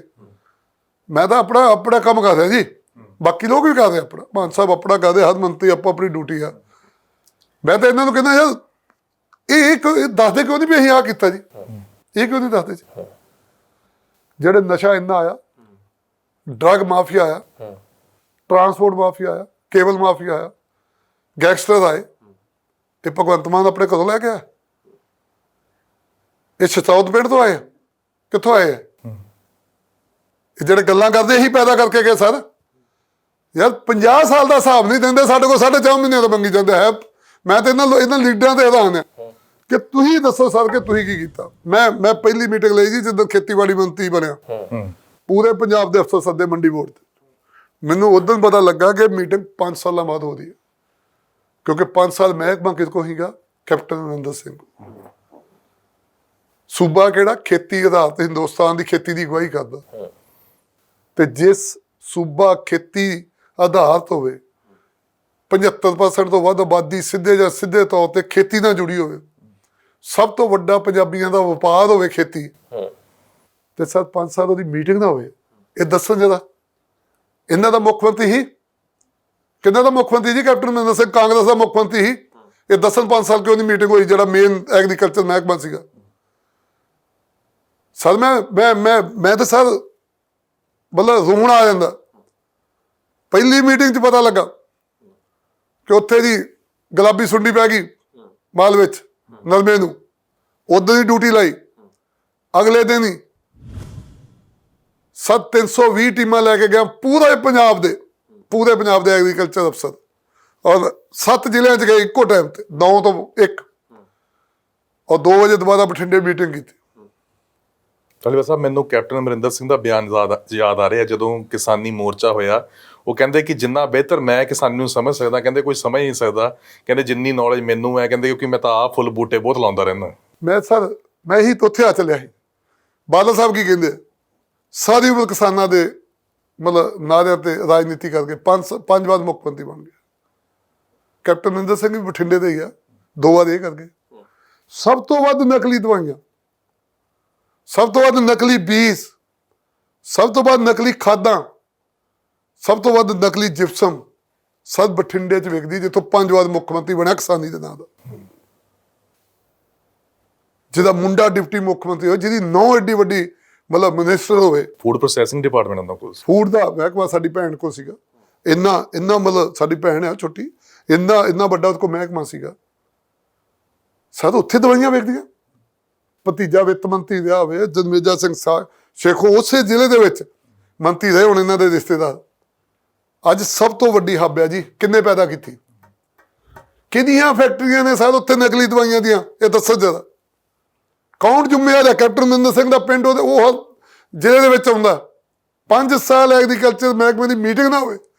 ਇਹ ਲੋਕ ਕਹਿਣ ਅਸੀਂ ਐਗਰੀਕਲਚਰ ਨੂੰ ਸਮਝਦੇ, ਘਰ ਬੈਠੇ ਸਮਝੀ ਜਾਂਦੇ ਆ। ਸਰ ਇਹਦੇ ਵਿੱਚ ਕੀ ਫਿਰ ਪੋਲੀਟੀਸ਼ੀਅਨ ਵੀ ਜ਼ਿੰਮੇਵਾਰ ਰਹੇ ਇਕੱਲੇ, ਜਾਂ ਫਿਰ ਅਫਸਰ ਵੀ ਨੇ ਉੱਪਰ ਤੋਂ ਲੈ ਕੇ ਨੀਚੇ ਤੱਕ ਨੇ? ਸਰ ਜਿਹੜਾ ਲੋਕ ਕਿਹਨੂੰ ਚੁੜ ਕੇ ਕਰਦੇ, ਲੋਕ ਸਿਆਸਤਦਾਨਾਂ ਨੂੰ ਵੋਟ ਪਾਉਂਦੇ, ਅਫਸਰ ਉਦਾਂ ਹੀ ਚੱਲਣਗੇ ਜਿੱਦਾਂ ਸਿਆਸੀ ਲੀਡਰਸ਼ਿਪ ਚੱਲੂ। ਸਿਆਸੀ ਲੀਡਰਾਂ ਨੇ ਗੌਰਮੈਂਟ ਚਲਾਉਣੀ ਦੀ, ਅਫਸਰਾਂ ਨੇ ਨਹੀਂ ਚਲਾਉਣੀ ਦੀ। ਅਫਸਰਸ਼ਾਹੀ ਨੂੰ ਤੁਸੀਂ ਜੋ ਕਹੋਗੇ ਉਹ ਕਰਨਗੇ। ਮੈਂ ਉਹਨਾਂ ਨੂੰ ਪੁੱਛਿਆ, ਮੈਂ ਕਿਹਾ ਯਾਰ 5 ਸਾਲ ਮੀਟਿੰਗ ਨੂੰ ਕਹਿੰਦੇ ਸਾਨੂੰ ਕਹਿ ਕੇ ਆਈ ਨਹੀਂ, ਕੰਮ ਨਿਬੜ ਗਿਆ ਬਸ। ਜੇ ਕੋਈ ਵਾਲੀ ਬਾਤ ਹੁੰਦਾ ਤੇ ਆਪੇ ਮੀਟਿੰਗ ਹੋ ਜਾਂਦੀ। ਹੁਣ ਕਿੰਨਾ ਨੈਕਸਸ ਤੁਸੀਂ ਤੋੜ ਦਿੱਤਾ ਇਹ ਜੀ? ਟੁੱਟੂਗਾ ਜੇ ਤਾਂ ਸ਼ੁਰੂ ਹੋਇਆ ਤਾਂ ਸਰ ਬਹੁਤ ਜ਼ਿਆਦਾ। ਸਰ ਇਹਨਾਂ ਲੀਡਰਾਂ ਨੂੰ ਤੇ ਵੀ ਨਹੀਂ ਸ਼ਰਮ ਆਈ। ਬਠਿੰਡੇ ਤੋਂ ਕੈਂਸਰ ਐਕਸਪ੍ਰੈਸ ਟ੍ਰੇਨ ਚੱਲਦੀ ਰਹੀ ਯਾਰ, ਬਠਿੰਡੇ ਤੋਂ ਚੱਲਦੀ ਨਾ। ਬਿਲਕੁਲ। ਸ਼ਾਇਦ ਉਹਨਾਂ ਮਰ ਜਾਣਾ ਚਾਹੀਦਾ ਯਾਰ, ਇਹਨਾਂ ਚੀਫ ਮਿਨਿਸਟਰਾਂ ਨੂੰ ਯਾਰ। ਮਾਰ ਤੇ ਪੰਜਾਬ ਦੇ ਲੋਕ ਯਾਰ, ਕਾਹਦੇ ਮੁੱਖ ਮੰਤਰੀ ਯਾਰ, ਇਹ ਤੇ ਪਾਪੀ ਸੀਗੇ। ਉਹ ਕਿੱਦਾਂ ਕੈਂਸਰ ਐਕਸਪ੍ਰੈਸ ਕਿੱਦਾਂ ਬਣ ਗਈ ਜੀ? ਇਹ ਕੀਟਨਾਸ਼ਕ ਦਵਾਈਆਂ ਨੇ ਕੀਤੀ, ਜ਼ਹਿਰ ਲੋਕਾਂ ਦੇ ਅੰਦਰ ਘਲਤਾ ਯਾਰ ਫੂਡ ਦੇ ਰਾਹੀਂ। ਇਹਨਾਂ ਪਾਪਾ ਦੀ ਸਜ਼ਾ ਦਵਾਓਗੇ ਤੁਸੀਂ? ਮੈਂ ਇਹੀ ਕਿਉਂ ਦਵਾਵਾਂਗੇ ਜੀ? ਅਸੀਂ ਤਾਂ ਸਜ਼ਾ ਜੋ ਸਾਡਾ ਬੰਦਾ ਦਾਂਗੇ, ਪਰ ਉਹ ਮੇਰੇ ਪਰਮਾਤਮਾ ਉੱਤੇ ਬੈਠੇ ਆ, ਨੀਲੀ ਛੱਤ ਵਾਲਾ ਬੈਠਾ। ਬਠਿੰਡੇ ਦੇ ਵਿੱਚ ਹੀ ਤਲਵੰਡੀ ਸਾਬੋ 'ਚ ਗੁਰੂ ਗੋਬਿੰਦ ਸਿੰਘ ਜੀ ਦਾ ਤਖਤ ਆ, ਸਾਡੇ ਗੁਰੂ ਦਾ ਘਰ ਹੈ ਉੱਥੇ ਯਾਰ। ਇਹਨਾਂ ਜ਼ਹਿਰ ਨਾ ਮਾਰਤੇ ਲੋਕ। ਕੈਂਸਰ ਲਈ ਇਹ ਮੁੱਖ ਮੰਤਰੀ ਜ਼ਿੰਮੇਵਾਰ ਨੇ ਜੀ, ਸਿੱਧੇ। ਮੈਂ ਸਿੱਧਾ ਦੋਸ਼ ਲਾਉਂਦਾ, ਇਹ ਬੰਦੇ ਕੈਂਸਰ ਪੈਦਾ ਕਰਨ। ਕੈਂਸਰ ਐਕਸਪ੍ਰੈਸ ਟ੍ਰੇਨ ਚੱਲਦੀ ਹੋਵੇ, ਇਹ ਕਹਿਣ ਜੀ ਅਸੀਂ ਕਿਸਾਨਾਂ ਦੇ ਲੀਡਰ ਹਾਂ ਜੀ, ਅਸੀਂ ਬਠਿੰਡੇ ਦੇ ਲੀਡਰ ਹਾਂ ਜੀ। ਸ਼ਰਮ ਆਉਣੀ ਚਾਹੀਦੀ ਯਾਰ, ਇਹ ਲੀਡਰ ਨੇ। ਇਹਦਾ ਨੈਕਸਸ ਤੋੜਨ ਵਾਸਤੇ ਹੋਰ ਕੀ ਕੁਝ ਕਰਨਾ ਪਊਗਾ? ਜਿਵੇਂ ਤੁਸੀਂ ਕਿਹਾ, ਬਹੁਤ ਵੱਡੀ ਗੱਲ ਵੀ ਤੁਸੀਂ ਕਹੀ ਹੈ ਕਿ ਜ਼ਿੰਮੇਦਾਰ ਕੈਂਸਰ ਵਾਸਤੇ ਹੈਗੇ ਤੇ ਸਾਬਕਾ ਮੁੱਖ ਮੰਤਰੀ ਜ਼ਿੰਮੇਦਾਰ ਹੈਗੇ ਆ। ਬਿਲਕੁਲ, ਉਹਨਾਂ ਦੇ ਜ਼ਿਲ੍ਹੇ ਤੋਂ ਟ੍ਰੇਨ ਚੱਲਦੀ ਜੀ। ਸਾਡੀ ਉਹਨਾਂ ਦੇ 5 ਵਾਰ ਮੁੱਖ ਮੰਤਰੀ ਬਣੇ, ਇੱਕ ਵਾਰ ਨਹੀਂ, 5 ਵਾਰ MLA ਦੇ ਸ਼ਾਇਦ ਉਹ 7-8 ਵਾਰ ਬਣੇ। 5 ਵਾਰ ਮੁੱਖ ਮੰਤਰੀ ਬਣੇ। ਉਹਨਾਂ ਦਾ ਮੁੰਡਾ MP ਬਣਿਆ, ਉਹਨਾਂ ਦੀ ਨੌਂ ਰਾਣੀ MP ਬਣੀ, ਮੁੰਡਾ ਡਿਪਟੀ ਮੁੱਖ ਮੰਤਰੀ ਬਣਿਆ, ਉਹਨਾਂ ਦੀ ਨੌਂ ਰਾਣੀ ਹਿੰਦੁਸਤਾਨ ਦੀ ਮਤਲਬ ਐਡੀ ਵੱਡੀ ਮੰਤਰੀ ਬਣੀ। 2 ਵਾਰ ਬਠਿੰਡੇ ਨੇ ਯਾਰ ਕੈਪਟਨ ਅਮਰਿੰਦਰ ਸਿੰਘ ਉੱਥੋਂ ਦੇ ਜੰਪਲ ਨੇ 2 ਵਾਰ ਉਹਨੂੰ ਚੀਫ ਮਿਨਿਸਟਰ ਬਣਾਇਆ। ਮਨਪ੍ਰੀਤ ਬਾਦਲ ਉਹਨਾਂ ਦਾ ਭਤੀਜਾ ਪਹਿਲਾਂ ਵੀ ਵਿੱਤ ਮੰਤਰੀ ਰਿਹਾ, ਫਿਰ ਵੀ ਵਿੱਤ ਮੰਤਰੀ ਰਿਹਾ। ਯਾਰ ਨਜ਼ਰ ਨਹੀਂ ਆਇਆ। ਮੈਂ ਗਿਆ ਉਹ ਦਿਨ, ਲੋਕ ਕਹਿੰਦੇ ਯਾਰ ਪਹਿਲੀ ਵਾਰ ਕੋ ਮੰਤਰੀ ਆ। ਨਰਮਾ ਖਰਾਬ ਹੁੰਦਾ ਹਰ ਸਾਲ। ਨਰਮਾ ਜਿਹੜਾ ਉੱਥੋਂ ਦੀ ਜੀਵਨ ਮਤਲਬ ਕੀ ਕਹਿੰਦੇ ਨੇ ਰੇਖਾ ਆ, ਨਰਮਾ ਖਰਾਬ ਹੁੰਦਾ। ਇਹਨਾਂ ਨੂੰ ਜ਼ਿਆਦਾ ਲੀਡਰ ਲੱਗੇ, ਦਵਾਈਆਂ ਕਿੱਥੋਂ ਲੈਂਦੇ ਕਿਸਾਨ ਯਾਰ? ਇਹੋ ਜੀ ਫਿਰ ਕਿਹੜੀ ਗਿੱਦੜ ਸਿੰਘੀ ਸੀ ਇਹਨਾਂ ਦੇ ਕੋਲ ਕਿ ਗਿੱਦੜ ਸਿੰਘੀ ਦੀ ਸਰ ਰਲੇ ਸੀਗੇ ਇਹਨਾਂ ਦੀ ਸਰਪ੍ਰਸਤੀ ਦੇ ਹੇਠ। ਫਿਰ ਮੈਂ ਤੁਹਾਡੇ ਚੈਨਲ ਤੇ ਕਹਿ ਰਿਹਾ, ਇਹਨਾਂ ਸਿਆਸਤਦਾਨਾਂ ਦੀ ਸਰਪ੍ਰਸਤੀ ਦੇ ਹੇਠ ਜਿਹੜਾ ਪੰਜਾਬ ਦੇ ਵਿੱਚ ਨਕਲੀ ਦਵਾਈਆਂ ਦਾ, ਨਕਲੀ ਬੀਜਾਂ ਦਾ, ਨਕਲੀ ਖਾਦਾਂ ਦਾ ਇੱਕ ਬਹੁਤ ਵੱਡਾ ਗਰੋਹ ਇਹਨਾਂ ਨੇ ਪੈਦਾ ਕੀਤਾ। ਉਹ ਸਭ ਤੋਂ ਵੱਡਾ ਉਹਨਾਂ ਦਾ ਹੈੱਡਕੁਆਟਰ ਬਠਿੰਡੇ 'ਚ ਹੈ। ਤਾਂ ਇਸ ਹੈੱਡਕੁਆਟਰ ਦੇ ਉੱਤੇ ਕੀ ਆਮ ਆਦਮੀ ਪਾਰਟੀ ਨੇ ਹੁਣ ਆਪਣਾ ਜੋ ਅਟੈਕ ਹੈ ਉਹ ਕਰ ਦਿੱਤਾ ਹੈ? ਮੈਂ ਕਿਹਾ ਕੀਤਾ ਜੀ। ਅਜੇ ਤਾਂ ਪਹਿਲਾਂ ਕੀ ਹੈ ਕਿ ਅਸੀਂ ਪਹਿਲਾਂ ਨਿਸ਼ਾਨਾ set ਕੀਤਾ। ਗਰਾਊਂਡ ਵਰਕ ਕਰ ਰਹੇ, ਮੌਕਾ ਮੁਆਇਨਾ ਕਰ ਰਹੇ ਹੋ। ਮੌਕਾ ਮਿਲਣਾ ਕਰ ਰਹੇ, ਪਤਾ ਲੱਗ ਜੇ ਕਿ ਕਿੱਥੇ ਕਿੱਥੇ ਕੀ ਆ, ਕਿੱਦਾਂ ਇਹ ਜੁੜੇ, ਕਿੱਦਾਂ ਵੇਖੀਆਂ ਹੈ। ਤੁਸੀਂ ਆਪ ਕਿਸਾਨੀ ਦਾ ਪੁੱਤ, ਤੁਸੀਂ ਕਿਹਾ ਮੈਂ ਹੈਗਾ ਔਰ 5 ਕਿੱਲੇ ਵਾਲਾ, 500 ਕਿੱਲੇ ਵਾਲਾ ਨਹੀਂ, 5 ਕਿੱਲੇ ਵਾਲਾ ਸਰ। ਕੀ 5 ਕਿੱਲੇ ਰਹਿਣਗੇ, 500 ਤਾਂ ਨਹੀਂ ਹੋਣਗੇ? ਇਹ ਵੀ ਸਵਾਲ ਹੈ। ਸਰ ਮੇਰੇ ਬਾਪ ਦੀ ਹੀ, ਮੈਂ ਨਾ ਵੇਚੀ ਆ। ਅਸੀਂ 3 ਭਰਾ ਸੀਗੇ, ਮੇਰਾ 1 ਕਿੱਲਾ ਘਟ ਗਿਆ ਕਿਸੇ ਕਾਰਨ। 3 ਭਰਾ ਸੀਗੇ, ਸਾਡੇ ਕੋਲ 18 ਕਿੱਲੇ ਜ਼ਮੀਨ ਸੀ। ਮੇਰੇ ਕੋਲ 5 ਆ, ਦੂਜਿਆਂ ਦੋਵਾਂ ਕੋਲ 6 ਆ। ਸਰ ਮੈਂ ਤਾਂ ਇੱਕੋ ਗੱਲ ਕਹਿੰਦਾ ਨਾ ਕਿ ਜੋ ਮੇਰੇ ਬਾਪ ਦੀ ਦਾਦੇ ਦੀ ਮੈਂ ਉਹੀ ਪਛਾਣਾ। ਸਰ ਪਰਿਵਾਰ ਅਮਰੀਕਾ 'ਚ ਆ, ਕੈਲੀਫੋਰਨੀਆ 'ਚ ਆ, ਬੱਚੇ ਆਪਣੀ ਰੋਟੀ ਕਮਾਉਂਦੇ ਆ, ਖਾਂਦੇ ਆ, 10 ਦੀ ਕਿਰਤ ਕਰਦੇ ਆ। ਮਹਾਰਾਜ ਸੱਚੇ ਪਾਤਸ਼ਾਹ ਏਦਾਂ ਦਾ ਪਾਪ ਨਾ ਕਰਾਏ। ਤੁਸੀਂ ਤੇ 50 ਤੋਂ 500 ਕਹਿਤਾ, ਕਿਤੇ 50 ਨਾ ਬਣਾ ਦੇ, 25 ਨਾ ਬਣਾ ਦੇ ਸਰ। ਆਪਣੇ ਬਾਪ ਦੀ ਸਾਂਭ ਕੇ ਰੱਖ ਲਈਏ, ਇੰਨੀ ਬਹੁਤ ਹੈ। ਬਹੁਤ ਵੱਡੀ ਗੱਲ ਕਹਿ ਰਹੇ ਹੋ। ਨਹੀਂ ਤਾਂ ਸਿਆਸਤਦਾਨ ਜਦੋਂ ਐਂਟਰੀ ਕਰਦੇ ਆ, ਸਿਆਸਤ 'ਚ ਬੰਦਾ ਆਉਂਦਾ ਤਾਂ ਕਹਿੰਦੇ ਕਿ ਜ਼ਿਆਦਾਤਰ ਦੀ ਲਾਲਸਾ ਇਹੀ ਹੁੰਦੀ ਹੈ ਕਿ ਬਈ ਸੈੱਟ ਕਿੱਦਾਂ ਕਰਨਾ, ਬੱਚੇ ਕਿੱਦਾਂ ਸੈੱਟ ਕਰਨੇ। ਤੁਸੀਂ ਕਹਿ ਰਹੇ ਹੋ ਕਿ ਬੱਚੇ ਤੁਹਾਡੇ ਸੈੱਟ ਨੇ, 10-9 ਦੀ ਕਰ ਰਹੇ ਨੇ, ਪਰ ਇਹੀ ਹੁੰਦੀ ਹੈ ਕਿ ਪੰਜਾਂ ਨੂੰ 50, 50 ਤੋਂ 500, 500 ਤੋਂ 5000 ਕਿਵੇਂ ਕਰਨਾ। ਸਰ ਮੈਂ ਅਮਰੀਕਾ ਛੱਡ ਕੇ ਆਇਆ। ਲਾਲਸਾ ਪੰਜਾਬ ਬਚਾਉਣ ਦੀ ਹੈ, ਬੱਚੇ ਬਚਾਉਣ ਦੀ ਨਹੀਂਗੀ। ਲਾਲਸਾ ਪੰਜਾਬ ਨੂੰ ਬਚਾਉਣਾ ਹੈ ਸਰ, ਪੰਜਾਬ ਬਚਾਉਣਾ। ਸਾਡੀ ਨਸ਼ਿਆਂ ਦਾ ਦਰਿਆ ਵਗ ਰਿਹਾ, ਸਾਡੇ ਮੁੰਡੇ ਗੈਂਗਸਟਰ ਬਣ ਰਹੇ, ਸਾਡੇ ਕੈਂਸਰ ਦੀਆਂ ਟ੍ਰੇਨਾਂ ਚੱਲ ਰਹੀਆਂ, ਸਾਡੇ 50-60 ਲੱਖ ਮੁੰਡਾ ਬੇਰੁਜ਼ਗਾਰ ਫਿਰ ਰਿਹਾ, ਕਿਸਾਨ ਖੁਦਕਸ਼ੀਆਂ ਕਰ ਰਿਹਾ। ਇਹਨਾਂ ਚੀਜ਼ਾਂ ਨੂੰ ਖਤਮ ਕਰਨਾ ਸਰ। ਲਾਲਸਾ ਅੰਦਰ ਇਹ ਹੈ ਕਿ ਪੰਜਾਬ ਨੂੰ ਬਚਾਉਣਾ ਸਰ। ਗੱਲ ਕਿਸਾਨੀ ਦੀ ਕਰ ਲਈਏ ਹੁਣ। ਕਿਸਾਨ ਕਹਿੰਦੇ ਆ ਕਿ ਤੁਹਾਡੇ ਕੋਲ ਮਹਿਕਮਾ ਹੁਣੇ ਆਇਆ, ਕਹਿੰਦੇ ਕਿ ਸਾਡੀਆਂ ਮੁਸ਼ਕਲਾਂ ਦਿੱਕਤਾਂ ਕਹਿੰਦੇ ਸੁਣ ਲਈਆਂ, ਪਰ ਉਸ ਤਰੀਕੇ ਨਾਲ ਕਹਿੰਦੇ ਮੀਟਿੰਗਾਂ ਹੁੰਦੀਆਂ ਰਹੀਆਂ ਸਰਕਾਰਾਂ ਨਾਲ, ਪਰ ਕਹਿੰਦੇ ਕਿ ਹੱਲ ਵੀ ਨਿਕਲਦਾ ਨਜ਼ਰ ਆਊਗਾ। ਗੰਨਾ ਕਿਸਾਨ ਸਭ ਤੋਂ ਵੱਧ ਨਿਰਾਸ਼ ਹੈ ਪੰਜਾਬ ਦਾ। ਸਰ ਦੇਖੋ ਤੁਸੀਂ 300 ਕਰੋੜ ਰੁਪਈਆ ਸਰਕਾਰੀ ਮਿੱਲਾਂ ਦਾ, ਕਿਸਾਨਾਂ ਦਾ ਬਕਾਇਆ ਕਦੋਂ ਦਾ, ਕਿਸੇ ਦਾ 2 ਸਾਲ ਦਾ, ਕਿਸੇ ਦਾ 3 ਸਾਲ ਦਾ, ਕਿਤੇ 4 ਸਾਲ ਦਾ। 300 ਤੋਂ ਉੱਪਰ ਪ੍ਰਾਈਵੇਟ ਮਿੱਲਾਂ ਦਾ। ਪਹਿਲੀ ਸਰਕਾਰ ਹੈ ਸਰ ਬਣਦਿਆ ਹੀ, ਜਦੋਂ ਮੈਂ ਬਣਿਆ ਸੀਗਾ ਜੀ, ਮੈਂ ਅਗਲੇ ਦਿਨ ਜਾ ਕੇ ਚੀਫ ਮਿਨਿਸਟਰ ਸਾਹਿਬ ਨੂੰ ਕਿਹਾ, ਮਾਨ ਸਾਹਿਬ ਨੂੰ, ਮੈਂ ਕਿਹਾ ਜੀ ਪੈਸੇ ਦੇਈਏ ਕਿਸਾਨ। ਮੈਂ ਉਹਨਾਂ ਨੂੰ ਸਮਝਾਇਆ, ਮੇਰਾ ਮੁੱਖ ਮੰਤਰੀ ਏਡਾ ਵਧੀਆ ਬੰਦਾ। ਕਿਉਂ ਵਧੀਆ? ਕਿਉਂਕਿ ਗਰਾਊਂਡ ਤੋਂ ਆਇਆ। ਉਹਨੂੰ ਮੈਂ ਜਦੋਂ ਸਮਝਾਇਆ, ਮੈਂ ਕਿਹਾ ਮਾਨ ਸਾਹਿਬ ਆਪਾਂ ਪਾਣੀ ਬਚਾਉਣਾ, ਜੇ ਝੋਨੇ ਚੋਂ ਕਿਸਾਨ ਨੂੰ ਕੱਢਣਾ ਤੇ ਕਮਾਦ ਤੇ ਨਰਮਾ 2 ਚੀਜ਼ਾਂ ਬਚਾ ਲਈਏ।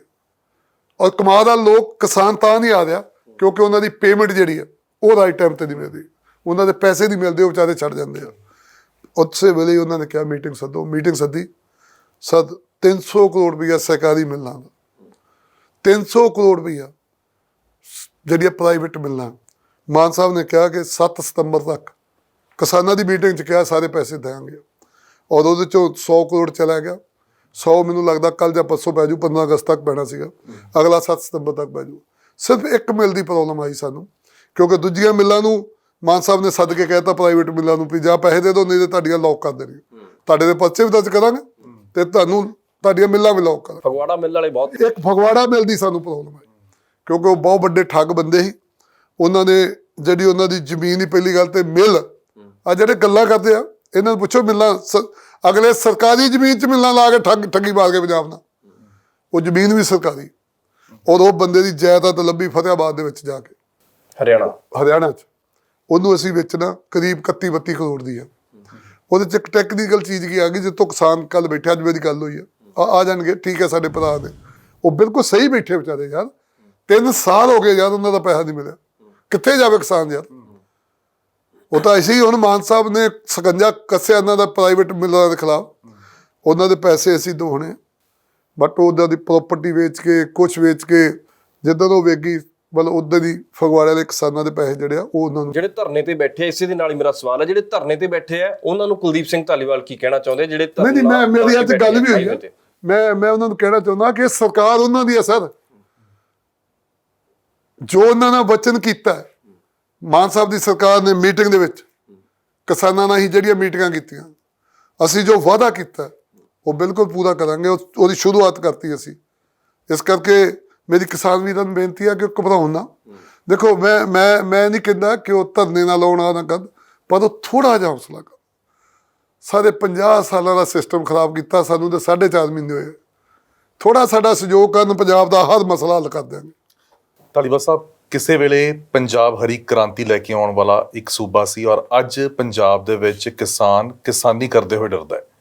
ਕੀ ਕਿਸਾਨਾਂ ਦੇ ਤੁਹਾਨੂੰ ਲੱਗਦਾ ਹੈ ਕਿ ਜੋ ਕਿੱਤਾ ਹੈ ਇਹ ਲਾਹੇਵੰਦ ਕਦੀ ਹੋ ਪਾਊਗਾ? ਡਿਵਰਸਿਫਿਕੇਸ਼ਨ ਆਊਗੀ, ਕਿਸਾਨ ਖੁਸ਼ਹਾਲ ਹੋ ਪਾਉਣਗੇ? ਤੁਹਾਡੇ ਕੋਲ ਮਹਿਕਮਾ ਹੈ, ਤੁਸੀਂ ਉਹਨਾਂ ਵਾਸਤੇ ਕੀ ਕੁਝ ਨਵੇਂ ਉਪਰਾਲੇ ਲੈ ਕੇ ਆ ਰਹੇ ਹੋ? ਨਹੀਂ, ਮੇਰਾ ਨਵਾਂ ਇਹ ਆ ਵੀ ਪਹਿਲਾਂ ਤਾਂ ਜਿਹੜੀ ਮੈਂ ਤੁਹਾਨੂੰ ਕਿਹਾ ਨਾ ਵੀ ਜਿਹੜੇ ਪੰਜਾਬ ਦੀ ਧਰਤੀ ਤੋਂ ਨਕਲੀ ਬੀਜ, ਨਕਲੀ ਦਵਾਈਆਂ, ਖਾਦਾਂ ਇਹ ਕਿਸ ਤਰ੍ਹਾਂ ਬੰਦ ਕੀਤੀਆਂ ਜਾਣ, ਇਹ ਲਈ ਲੜਾਈ ਲੜੀ ਜਾਵੇ। ਫਿਰ ਆਪਾਂ ਚਾਹੁੰਦੇ ਹਾਂ ਕਿ ਕਿਸਾਨ ਨੂੰ ਫਲਾਂ ਤੇ ਸਬਜ਼ੀਆਂ ਕਿੱਦਾਂ ਖੜਿਆ ਜਾਵੇ। ਉਹ ਚੱਲ ਜਾਣਗੇ ਇੱਧਰ, ਪਰ ਉਹਦਾ ਮੰਡੀਕਰਨ, ਉਹਦੀ ਪ੍ਰਾਈਸ ਉਹ ਕਿਸਾਨਾਂ ਨੂੰ ਦੇਣੀ, ਉਹ ਗਾੜੀ ਚੈਲੰਜ ਹੈ। ਕੱਲ੍ਹ ਵੀ ਮਾਨ ਸਾਹਿਬ ਦਿੱਲੀ ਉੱਥੇ ਮਤਲਬ ਬੋਲ ਕੇ ਆਏ ਆ, ਕਹਿ ਕੇ ਆਏ ਆ ਪ੍ਰਧਾਨ ਮੰਤਰੀ ਨੂੰ। ਅਸੀਂ ਚਾਹੁੰਦੇ ਹਾਂ ਕਿ ਪੰਜਾਬ ਦੇ ਕਿਸਾਨ ਨੂੰ ਫਲਾਂ ਤੇ ਸਬਜ਼ੀ ਵੱਲ ਖੜਿਆ ਜਾਵੇ। ਪਰ ਮੂੰਗੀ ਤੋਂ ਕਹਿੰਦੇ ਕਿ ਐਕਸਪੀਰੀਅੰਸ ਸਰਕਾਰ ਦੇ ਨਾਲ ਕਿਸਾਨਾਂ ਦਾ ਕੋਈ ਬਹੁਤਾ ਵਧੀਆ ਨਹੀਂ ਰਿਹਾ, ਤਾਂ ਅੱਗੇ ਕਿਵੇਂ ਭਰੋਸਾ ਜਤਾਓਗੇ ਮੂੰਗੀ ਦੇ ਉੱਤੇ? ਹਾਲਾਂਕਿ ਤੁਸੀਂ ਉਪਰਾਲਾ ਜ਼ਰੂਰ ਕੀਤਾ, ਪਰ ਕਿਸਾਨ ਉਸ ਤੋਂ ਨਾਖੁਸ਼ ਨਜ਼ਰ ਆਏ। ਨਹੀਂ, ਇੱਦਾਂ ਦੀ ਗੱਲ ਨਹੀਂ ਗੀ। ਦੇਖੋ, ਅਸੀਂ ਉਹਦੇ 'ਚ 95% ਕਾਮਯਾਬ ਹੋਏ। ਸਾਡਾ ਪਹਿਲਾ ਉਪਰਾਲਾ ਸੀਗਾ, ਪਹਿਲਾ ਤਜਰਬਾ ਸੀਗਾ, ਅਸੀਂ ਪਹਿਲਾ ਤਜਰਬਾ ਕੀਤਾ ਔਰ 95% ਅਸੀਂ ਕਾਮਯਾਬ ਹੋਏ। 2-4% ਜਿਹੜਾ ਉਹ ਕਿਤੇ ਕਮੀ ਰਹਿ ਗਈ। ਕਮੀ ਕਿੱਦਾਂ ਰਹਿ ਗਈ? ਕਿਤੇ ਮੂੰਗੀ ਖਰਾਬ ਹੋ ਗਈ, ਛੋਟੀ ਸੀਗੀ, ਉਹਦਾ ਭਾਅ ਸਹੀ ਨਹੀਂ ਮਿਲਿਆ, ਕਿਉਂਕਿ ਅਸੀਂ 7275 ਰੁਪਈਆ ਅਨਾਊਂਸ ਕੀਤਾ ਸੀਗਾ। ਉਹਦਾ ਮਾਨ ਸਾਹਿਬ ਨੇ ਜਿਹੜੇ ਉੱਤੇ ਆਪਾਂ ਬੋਨਸ ਵੀ ਦੇਖਦੇ ਹਾਂ ਕਿ ਜਿਹੜੇ ਭਾਅ ਘੱਟ ਹੋਏ ਉਹ ਆਪਾਂ ਦੇਵਾਂਗੇ। ਸੋ ਇਹ ਪ੍ਰਚਾਰ ਕਰ ਦੇਣਾ ਕਿ ਜੀ 100% ਨਹੀਂ ਹੋਈ। ਉਹ ਯਾਰ, ਇੱਕ ਮੁੱਖ ਮੰਤਰੀ ਨੇ ਉਪਰਾਲਾ ਤੇ ਕੀਤਾ ਸਾਰਾ 95% ਉਪਰਾਲਾ ਕਾਮਯਾਬ ਹੋਇਆ। ਜੇ 5% ਕਮੀਆਂ ਰਹਿ ਗਈਆਂ ਤੇ ਦੂਜੀ ਵਾਰ ਦੂਰ ਕਰ ਦਾਂਗੇ। ਏਡੀ ਕਿਹੜੀ ਗੱਲ ਹੈ? ਦੂਰ ਕਰਾਂਗੇ ਉਹਨਾਂ ਨੂੰ। ਅਸੀਂ ਨੋਟ ਕਰ ਲਿਆ ਵੀ ਕਿਤੇ ਕਿਤੇ ਪ੍ਰੋਬਲਮ ਆਈ ਆ, ਕਿੱਦਾਂ ਮਤਲਬ ਇਹ ਸਾਨੂੰ ਸਮੱਸਿਆ ਆਈ, ਮਾਰਕਫੈਡ ਵਗੈਰਾ ਦੀ, ਮੰਡੀਕਰਨ ਇੱਥੇ ਕੀ ਆਇਆ, ਉਹ ਸਭ ਚੀਜ਼ਾਂ ਅਸੀਂ ਰਿਵਿਊ ਕੀਤੀਆਂ ਵੀ ਅਗਲੀ ਵਾਰ ਇਹ ਨਹੀਂ ਹੋਣ ਦਿਆਂਗੇ। ਕਹਿੰਦੇ 1500 ਰੁਪਏ ਦੇਣਾ ਸੀ ਤੁਸੀਂ ਸਿੱਧੀ ਬਿਜਾਈ ਵਾਲਿਆਂ ਨੂੰ, ਕਹਿੰਦੇ ਲੋਕ ਹਜੇ ਲਟਕੇ ਪਏ ਆ ਗਰਦੌਰੀਆਂ। ਦੂਜੀ ਗਰਦੌਰੀ ਹੋ ਰਹੀ ਹੈ, ਉਹਦੀ ਦੂਜੀ ਗਰਦੌਰੀ ਹੋ ਰਹੀ ਹੈ। ਉਹਦੀ ਰਿਪੋਰਟ ਆ 15 ਅਗਸਤ ਤੱਕ ਆ ਜਾਣੀ। 15 ਅਗਸਤ ਤੋਂ ਬਾਅਦ ਉਹ ਪੈਸੇ ਪੈਣੇ ਸ਼ੁਰੂ ਹੋ ਜਾਣੇ, ਕਿਉਂਕਿ ਉਹਦੀ ਅਸੀਂ 2-3 ਗਰਦੌਰੀਆਂ ਕਰਨੀਆਂ। ਬਹੁਤ ਲੋਕਾਂ ਨੇ ਇੱਕਦਮ ਖੇਲ ਕੇ ਫਿਰ ਦੁਬਾਰਾ ਦੂਜਾ ਝੋਨਾ ਲਾਤਾ। ਉਹ ਅਸੀਂ ਦੂਜੀ ਗਰਦੌਰੀ ਦੇ ਆਰਡਰ ਕੀਤੇ ਸੀਗੇ, ਉਹ ਦੂਜੀ ਗਰਦੌਰੀ ਕੰਪਲੀਟ ਹੋ ਚੱਲੀ ਆ। ਜਦੋਂ ਕੰਪਲੀਟ ਹੋ ਗਈ ਉਦੋਂ ਜੋ ਵਾਅਦਾ ਕੀਤਾ ਪੂਰਾ ਕਰਾਂਗੇ। ਇਹਦੇ ਵਿੱਚ ਵੀ ਜ਼ਰੂਰ ਦੱਸਿਓ, ਇਹ ਜ਼ਰੂਰ ਜਾਣਨਾ ਚਾਹੁੰਦਾ ਕਿ ਦੂਸਰੀ ਵਾਰ ਕਿਉਂ, ਜਦੋਂ ਪਹਿਲੀ ਵਾਰ ਕਿਸਾਨ ਨੇ ਬੀਜ ਲਾਤਾ, ਸਾਰੀਆਂ ਚੀਜ਼ਾਂ ਬੀਜਿਆ ਗਿਆ, ਦੂਸਰੀ ਵਾਰ ਫਿਰ ਦੋਹਰੀ ਵਾਰ ਕਿਉਂ ਲਾਉਣ ਦੀ ਲੋੜ ਪਈ ਝੋਨਾ? ਨਹੀਂ, ਜਾਂ ਐਕਸਪੈਰੀਮੈਂਟ? ਨਹੀਂ, ਐਕਸਪੈਰੀਮੈਂਟ ਇਹ ਵੀ ਕਈ ਬੰਦਿਆਂ ਨੇ ਦਿਖਾ ਦਿੱਤਾ, ਕੀਤਾ ਨਹੀਂ। ਦੂਜੀ ਵਾਰ ਗਰਦੌਰੀ ਦਾ ਮਤਲਬ ਇਹ ਹੈ ਕਿ ਜਿਹੜਾ ਸਿਸਟਮ ਹੈ ਉਹ ਬਹੁਤ ਖਰਾਬ ਹੈ। ਥੱਲੇ ਪਟਵਾਰੀਆਂ ਨਾਲ ਆੜ-ਸਾੜ ਕਰਕੇ ਕਈ ਕੁਝ ਕਰ ਲੈਂਦੇ ਬੰਦੇ। ਅਸੀਂ ਕਿਹਾ ਵੀ ਦੂਜੀ ਵਾਰ 2 ਵਾਰ ਗਰਦੌਰੀ ਕਰਾਓ ਤਾਂ ਜੋ ਬੜਾ ਕੀਮਤੀ ਪੈਸੇ ਦੀ ਦੁਰਵਰਤੋਂ ਨਾ ਹੋ ਜਾਏ। ਸੋ ਹੁਣ ਦੂਜੀ ਗਰਦੌਰੀ ਚੱਲ ਰਹੀ, 1-2 ਦਿਨ 'ਚ ਬੰਦ ਹੋ ਜਾਣੀ। ਮੰਤਰੀ ਸਾਹਿਬ, ਤੁਸੀਂ ਜ਼ਹਿਰੀਲੀਆਂ ਦਵਾਈਆਂ ਦਾ ਜ਼ਿਕਰ ਕੀਤਾ, ਕੀਟਨਾਸ਼ਕਾਂ ਦਾ ਜ਼ਿਕਰ ਕੀਤਾ, ਉਸੇ ਤਰੀਕੇ ਨਾਲ ਪੰਜਾਬ ਦਾ ਪਾਣੀ ਵੀ ਬਹੁਤ ਜ਼ਹਿਰੀਲਾ ਹੋ ਚੁੱਕਿਆ ਹੈ। ਅਜਿਹੀਆਂ ਫੈਕਟਰੀਆਂ ਨੇ ਜਿਹੜੀਆਂ ਕਿ ਖਾਸ ਤੌਰ ਦੇ ਉੱਤੇ ਪਿੰਡਾਂ ਨੂੰ ਤਬਾਹ ਕਰ ਚੁੱਕੀਆਂ ਨੇ, ਬਿਮਾਰੀਆਂ ਫੈਲ ਚੁੱਕੀਆਂ ਨੇ। ਕਈ ਥਾਵਾਂ ਦੇ ਉੱਤੇ ਧਰਨੇ ਲੱਗੇ ਹੋਏ ਨੇ, ਸ਼ਰਾਬ ਦੀਆਂ ਫੈਕਟਰੀਆਂ ਉੱਤੇ ਸਵਾਲ ਹੋ ਰਹੇ ਨੇ। ਜ਼ੀਰੇ ਦੇ ਵਿੱਚ ਧਰਨਾ ਲੱਗਿਆ ਹੋਇਆ ਹੈ। ਇਹਨਾਂ ਦੇ ਉੱਤੇ ਕਿਵੇਂ ਨਕੇਲ ਪਾਉਣੀ ਹੈ? ਪਾਣੀ ਕਿਵੇਂ ਬਚਾਉਣਾ ਹੈ? ਪੰਜਾਬ ਦਾ ਪਾਣੀ ਲਗਾਤਾਰ ਘਟਦਾ ਜਾ ਰਿਹਾ ਔਰ ਜ਼ਹਿਰੀਲਾ ਹੁੰਦਾ ਜਾ ਰਿਹਾ ਪੰਜਾਬ ਤੋਂ। ਸਰ, ਮੈਨੂੰ ਤਾਂ ਇੱਦਾਂ ਲੱਗਦਾ ਕਿ ਜਦੋਂ ਬੈਠਦੇ ਅਸੀਂ, ਮੈਨੂੰ ਲੱਗਦਾ ਕਿ ਆ ਜਿਹੜੇ ਪਹਿਲੇ 3 ਸਾਲ ਨੇ ਇਹ ਤਾਂ ਮੈਨੂੰ ਲੱਗਦਾ ਨਕੇਲਾਂ ਆਉਂਦੇ ਲੱਗ ਜਾਣਗੇ। ਸਰ, ਅਕਾਲੀ ਕਾਂਗਰਸੀ ਪੰਜਾਬ ਦਾ ਪਾਣੀ ਵੀ ਖਾ ਗਏ, ਜਵਾਨੀ ਵੀ ਖਾ ਗਏ, ਕਿਸਾਨੀ ਵੀ ਖਾ ਗਏ। ਯਾਰ, ਇਹਨਾਂ ਸਾਰੀਆਂ ਚੀਜ਼ਾਂ ਨੂੰ ਮੁੜ ਸੁਰਜੀਤ ਕਰਨਾ। ਪੰਜਾਬ, ਕੱਲ੍ਹ ਵੀ ਪਟਿਆਲਾ ਯੂਨੀਵਰਸਿਟੀ 'ਚ ਕੁਦਰਤੀ ਖੇਤੀ ਬਾਰੇ ਸੈਮੀਨਾਰ ਸੀ, ਮੈਂ ਉੱਥੇ ਬੋਲਿਆ ਸੀ। ਉਹ ਕਹਿੰਦੇ ਜੀ ਪਰਾਲੀ ਸਾਹਮਣੀ। ਮੈਂ ਕਿਹਾ ਚੌਲ ਵੀ ਗਾਉਣ ਆਉਣੇ ਆ। ਚੌਲਾਂ ਨੇ ਬਰਬਾਦ ਕਰਤਾ ਪੰਜਾਬ ਦਾ ਪਾਣੀ ਖਤਮ ਹੋ ਗਿਆ। ਜਿਹੜਾ ਹੈਗਾ ਉਹ ਜ਼ਹਿਰੀਲਾ ਹੋ ਗਿਆ, ਪੀਣ ਦੇ ਯੋਗ ਨਹੀਂ ਰਿਹਾ। ਕੌਣ ਜ਼ਿੰਮੇਵਾਰ ਹੈ ਜੀ? ਜਦ ਮਾਰ ਕੇ ਸੁੱਟਤਾ ਇਹਨਾਂ ਨੇ ਪੰਜਾਬ ਨੂੰ। ਠੀਕ ਕਰਾਂਗੇ, ਪਰ ਬਹੁਤ ਜ਼ਿਆਦਾ ਇੰਨਾ ਕੁ ਮਤਲਬ ਤੁਸੀਂ ਤਾਂ ਮੀਡੀਆ ਜੇ ਤੁਹਾਡੇ ਕੋਲ ਰੋਜ਼ ਰਿਪੋਰਟਾਂ ਆਉਂਦੀਆਂ, ਇੰਨੀ ਕੁ ਮੰਦੀ ਹਾਲਤ ਕਰਤੀ ਨਾ ਇਹਨਾਂ ਨੇ ਪੰਜਾਬ ਦੀ। ਮੈਂ ਕਹਿੰਦਾ ਸਾਡਾ ਚੀਫ ਮਿਨਿਸਟਰ ਤਗੜਾ ਹੋਊਗਾ ਜੇ ਅਸੀਂ 3 ਸਾਲਾਂ 'ਚ ਸਾਰਾ ਕੋਈ ਨਕੇਲ ਪਾ ਕੇ ਸਾਰਾ ਇਹ ਗੰਦ ਬੰਦ ਕਿਤੇ ਕਿਸੇ ਪਾਸੇ ਲਾਤਾ। ਹਰ ਪਾਸੇ ਸਰ ਕਰਪਸ਼ਨ ਹਰ ਪਾਸੇ, ਪਾਣੀ ਸ਼ਰਾਬ ਦੀਆਂ ਫੈਕਟਰੀਆਂ ਬਰਬਾਦ ਕਰੀ ਜਾਂਦੀਆਂ ਯਾਰ। ਪਿੰਡਾਂ ਦੇ ਪਿੰਡ ਲੋਕ ਸਾਨੂੰ ਕਾਲਾਂ ਕਰੀ ਜਾਂਦੇ, ਸਾਡਾ ਪਾਣੀ ਥੱਲੇ ਕਾਲਾ ਆ ਗਿਆ ਜੀ, ਗੰਦਾ ਆ ਗਿਆ। ਬਹੁਤ ਵੱਡੇ ਸਰ, ਬਹੁਤ ਹੀ ਵੱਡੇ ਚੈਲੰਜ ਨੇ ਪੰਜਾਬ ਲਈ। ਔਰ ਪੰਜਾਬ ਦੇ ਲੋਕਾਂ ਨੇ ਜਿਹੜਾ ਸਾਨੂੰ ਇੰਨਾ ਵੋਟਾਂ ਪਾਈਆਂ, 92 MLA ਬਣਾਏ ਆ ਪੰਜਾਬ। ਸੱਚੀ ਗੱਲ ਜੇ, ਉਹ ਕਹਿੰਦੇ ਪ੍ਰੋਫੈਸਰ ਪੂਰਨ ਸਿੰਘ ਨੇ ਕਿਹਾ ਕਿ ਪੰਜਾਬ ਪੀਰਾਂ ਫਕੀਰਾਂ ਤੇ ਗੁਰੂਆਂ ਦੀ ਧਰਤੀ ਹੈ। ਹੁਣ ਮੈਨੂੰ ਕਈ ਵਾਰ ਲੱਗਦਾ ਕਿ ਵਾਕਿਆ ਹੀ ਇਹ ਪਵਿੱਤਰ ਧਰਤੀ ਹੈ ਯਾਰ। ਇੰਨਾ ਕਹਿ ਹੋਣ ਤੋਂ ਬਾਅਦ ਵੀ ਅਜੇ ਲੋਕ ਇੱਥੇ ਖੜੇ ਆ। ਸਿਆਸਤਦਾਨਾਂ ਨੇ ਕੋਈ ਕਸਰ ਨਹੀਂ ਛੱਡੀ। ਸਿਆਸਤਦਾਨਾਂ ਨੇ ਪੰਜਾਬ ਨੂੰ ਲੱਕੋ ਮਰੋੜ ਕੇ ਸੁੱਟਦਾ, ਤੇ ਐਦਾਂ ਸੁੱਟਦਾ ਜਿੱਦਾਂ ਤੁਸੀਂ ਘਰ ਆਪਣੀ ਰਸੋਈ ਦੇ ਵਿੱਚ ਸਕੰਜਵੀ ਬਣਾਉਣ ਲੱਗਿਆ ਨਿੰਬੂ ਨਿਚੋੜ ਕੇ ਸੁੱਟ ਦਿੰਦੇ, ਸਾਥ ਪੰਜਾਬ ਨੂੰ ਇਦਾਂ ਸੁੱਟਦਾ ਇਹਨਾਂ ਨੇ। ਮਨ ਉਦਾਸ ਹੁੰਦਾ ਜਦੋਂ ਇਹ ਤਸਵੀਰਾਂ ਤੁਸੀਂ ਦੇਖਦੇ? ਬਹੁਤ ਉਦਾਸ ਹੈ ਮੇਰਾ, ਤੇ ਇੰਨਾ ਮਨ ਉਦਾਸ ਹੈ। ਮੇਰਾ ਪਰਿਵਾਰ ਅਮਰੀਕਾ ਕੈਲੀਫੋਰਨੀਆ 'ਚ। ਮੈਂ ਤਾਂ ਯਾਰ ਸੋਚਦਾ ਕਿੱਦਾਂ ਦੀ ਧਰਤੀ ਹੈ ਯਾਰ, ਜਿਸ ਧਰਤੀ ਨੇ ਭਗਤ ਸਿੰਘ ਪੈਦਾ ਕੀਤਾ ਹੋਵੇ, ਸਰਾਭਾ ਪੈਦਾ ਕੀਤਾ ਹੋਵੇ, ਜਿਸ ਧਰਤੀ ਨੇ ਬੱਬਰ ਪੈਦਾ ਕੀਤੇ ਹੋਣ, ਗਦਰੀ ਬਾਬੇ ਪੈਦਾ ਕੀਤੇ ਹੋਣ, ਕੂਕੇ ਸਰ ਤੋਪਾਂ ਨਾਲ ਉਡਾਤੇ। ਇਸ ਧਰਤੀ ਨੇ ਕਿਹੜੇ ਕਿਹੜੇ ਵੱਡੇ ਬੰਦੇ ਯਾਰ, ਬਾਬਾ ਦੀਪ ਸਿੰਘ ਪੈਦਾ ਕੀਤਾ ਹੋਵੇ, 10 ਗੁਰੂਆਂ ਦੀ ਧਰਤੀ ਹੋਵੇ, ਪ੍ਰੋਫੈਸਰ ਪੂਰਨ ਸਿੰਘ ਦੀ ਧਰਤੀ ਹੋਵੇ, ਪ੍ਰੋਫੈਸਰ ਮੋਹਨ ਸਿੰਘ ਦੀ ਧਰਤੀ ਹੋਵੇ, ਸ਼ਿਵ ਦੀ ਧਰਤੀ ਹੋਵੇ, ਬਾਬੇ ਬੁੱਲੇ ਸ਼ਾਹ ਦੀ ਧਰਤੀ ਹੋਵੇ, ਹਾਸ਼ਮ ਦੀ ਧਰਤੀ ਹੋਵੇ, ਵਾਰਸ ਦੀ ਧਰਤੀ ਹੋਵੇ। ਯਾਰ ਆਹ ਹਾਲ ਕਰਤਾ ਨਾ ਮੇਰਾ ਉਹਦਾ। ਭਲਵਾਨ ਪੈਦਾ ਕਰਦੀ, ਕਿੱਡੇ ਕਿੱਡੇ ਵੱਡੇ। ਪੰਜਾਬ ਯਾਰ ਨਿੰਬੂ ਵਾਂਗੂ ਵਿਚੋੜਤਾ ਜੀ, ਏਦਾਂ ਨਿਚੋੜ ਕੇ ਸੁੱਟ ਕੇ ਅਕਾਲੀ ਦੇ ਕਾਂਗਰਸੀ। ਹੁਣ ਕਹਿੰਦੇ ਮਾਨ ਸਾਹਿਬ ਨੇ ਆਹ ਨਹੀਂ ਕੀਤਾ ਜੀ, ਉਹ ਨਹੀਂ ਕੀਤਾ ਜੀ, ਫਲਾਣਾ ਨਹੀਂ ਹੋ ਰਿਹਾ ਜੀ, ਇਹ ਅਨਟ੍ਰੇਨਡ ਨੇ ਜੀ, ਇਹ ਫਲਾਣੇ ਨੇ ਜੀ, ਗੱਡੀ ਗਲਤ ਹੱਥਾਂ 'ਚ ਚਲ ਗਈ ਜੀ। ਸਰ ਗੱਡੀ ਤੇ ਆਲਰੇਡੀ ਗਲਤ ਹੱਥਾਂ 'ਚ ਹੀ। ਜੇ ਗੱਡੀ ਸਹੀ ਹੱਥਾਂ 'ਚ ਹੁੰਦੀ ਅੱਜ ਪੰਜਾਬ ਦੀ ਹਾਲਤ ਨਹੀਂ। ਹੁਣ ਤਾਕਤ ਤੁਹਾਡੇ ਕੋਲ ਹੈ। ਸਿੱਧਾ ਸਵਾਲ ਸਿੱਧੀ ਗੱਲ ਦੇ ਵਿੱਚ, ਤੁਸੀਂ ਵੀ ਕੀ ਨਿੰਬੂ ਫੜ ਵਾਂਗੂ ਨਿਚੋੜ ਦੋਗੇ? ਨਾ ਨਿਚੋੜਾਂਗੇ ਨਹੀਂ ਸਰ। ਕਿ ਤੁਸੀਂ ਉਹਨਾਂ ਸਿਆਸਤਦਾਨਾਂ ਨੂੰ ਨਿਚੋੜੋਗੇ? ਉਹਨਾਂ ਨੂੰ ਨਿਚੋੜਾਂਗੇ ਜਿੰਨਾ ਪੰਜਾਬ ਨੂੰ ਨਿਚੋੜਿਆ। ਮੇਰਾ ਉਹੀ ਸਵਾਲ ਹੈ ਕਿ ਤੁਸੀਂ ਉਹਨਾਂ ਸਿਆਸਤਦਾਨਾਂ ਨੂੰ ਸਰ ਨਿਚੋੜੋ ਜਿੱਦਾਂ ਇਹਨਾਂ ਪੰਜਾਬ ਨੂੰ ਨਿਚੋੜਿਆ, ਜਿਹਦਾ ਪਤਾ ਲੱਗ ਗਿਆ ਉਹਨਾਂ ਨੂੰ ਇਦਾਂ ਹੀ ਨਿਚੋੜਾਂਗੇ। ਸਰ ਸਾਡਾ ਪੰਜਾਬ ਯਾਰ, ਸਾਡਾ ਪੰਜਾਬ ਖਾ ਕੇ ਜਾਂਦੇ ਸਰ। 5 ਪਾਣੀਆਂ ਦੀ ਧਰਤੀ ਹੋਵੇ। ਤੁਸੀਂ ਸਰ ਮੇਰੇ ਨਾਲ ਚਲੋ ਗਏ ਹੋਗੇ, ਤੁਸੀਂ ਸਟੋਰੀਆਂ ਕੀਤੀਆਂ ਹੋਣਗੀਆਂ। ਲੁਧਿਆਣਾ ਲੰਘਦਿਆਂ ਸਾਰੀ ਜਗਰਾਉਂ ਦੇ ਸਾਹਮਣੇ, ਬੇਟ ਸਿੱਧਵਾਂ ਦੇ ਸਾਹਮਣੇ ਯਾਰ ਕਾਲਾ ਪਾਣੀ ਹੋ ਜਾਂਦਾ। 5 ਪਾਣੀਆਂ ਸਰ, ਪਾਣੀਆਂ ਦੇ ਆਧਾਰ ਤੇ ਸੂਬਾ ਬਣਿਆ ਸੀ ਇਹ। 5 ਦਰਿਆ ਸੀਗੇ, 5 ਦਰਿਆਵਾਂ ਦੇ ਨਾਂ ਤੇ 5 ਦਰਿਆਵਾਂ ਦੇ ਪੰਜਾਬ ਸੀਗਾ। ਸਾਡੇ ਦਰਿਆ ਖਾ ਗਏ ਯਾਰ, ਸਾਡੀਆਂ ਨਹਿਰਾਂ ਖਾ ਗਏ, ਸਾਡੇ ਸੂਏ ਖਾ ਗਏ। ਸਾਡਾ ਬਚਿਆ ਕੀ ਸੀ ਜਿਹੜਾ ਇਹਨਾਂ ਨਹੀਂ ਖਾਧਾ? ਤਲਵੀਰ ਸਾਹਿਬ, ਤੁਹਾਡੇ ਕੋਲੇ ਅਫਸਰਸ਼ਾਹੀ ਹੈ, ਪਾਵਰ ਦੇ ਵਿੱਚੋਂ, ਤੁਸੀਂ ਸੱਤਾ ਦੇ ਵਿੱਚੋਂ ਅਫਸਰਾਂ ਤੋਂ ਚੀਜ਼ਾਂ ਪਤਾ ਕਰਾਓਗੇ ਹੁਣ ਕਿ ਕਿਹੜੇ ਕਿਹੜੇ ਨੇ ਲੁੱਟਿਆ, ਕਿਹਦਾ ਕਿਹਦਾ ਕਿੰਨਾ ਸ਼ੇਅਰ ਰਿਹਾ, ਉਹ ਸਾਰੇ ਐਕਸਪੋਜ਼ ਹੋਣਗੇ, ਲਿਆਓਗੇ? ਅਫਸਰ ਕੋ ਕੱਲੇ ਪੋਲੀਟੀਕਲ ਬੰਦਿਆਂ ਦਾ ਨਹੀਂ, ਅਫਸਰ ਕੋ ਅਫਸਰ ਕਿਹੜੇ ਜਿਨ੍ਹਾਂ ਨੇ ਇਹਨਾਂ ਦੇ ਨਾਲ ਆ ਕੇ ਕਰੋੜ ਕੀਤੀ, ਉਹ ਵੀ ਪਤਾ ਕਰਾਓ। ਇੱਕ ਇਰੀਗੇਸ਼ਨ ਸਕੈਮ ਹੋਇਆ ਸੀ ਬਹੁਤ ਵੱਡਾ, ਔਰ ਕਹਿੰਦੇ ਕਿ ਉਸ ਨੂੰ ਰੱਦੀ ਦੀ ਟੋਕਰੀ 'ਚ ਹੀ ਸੁੱਟ ਦਿੱਤਾ ਗਿਆ। ਨਹੀਂ, ਕੋਈ ਸਕੈਮ ਨਹੀਂ, ਰੱਦੀ ਦੀ ਟੋਕਰੀ ਨਹੀਂ ਸੁੱਟਿਆ।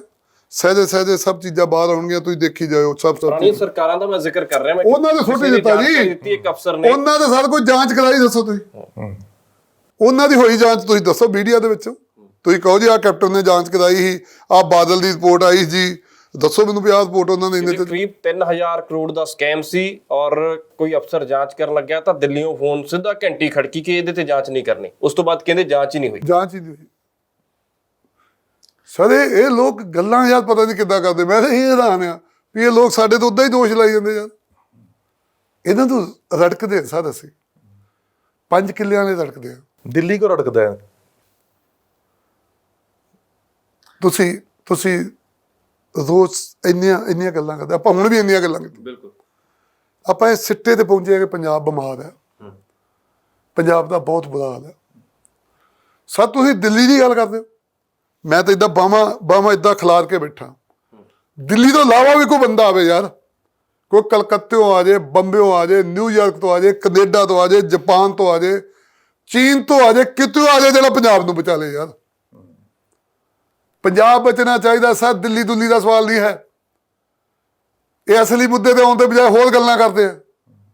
ਕੀ ਮਾੜਾ ਕਰਤਾ ਜੀ ਕੇਜਰੀਵਾਲ ਨੇ? ਦੱਸੋ ਜਦੋਂ, ਮੈਨੂੰ ਦੱਸੋ ਕੀ ਮਾੜਾ ਕਰਤਾ। ਉਹ ਬੰਦੇ ਨੇ ਕੀ ਮਾੜਾ ਕਰਤਾ ਜੀ?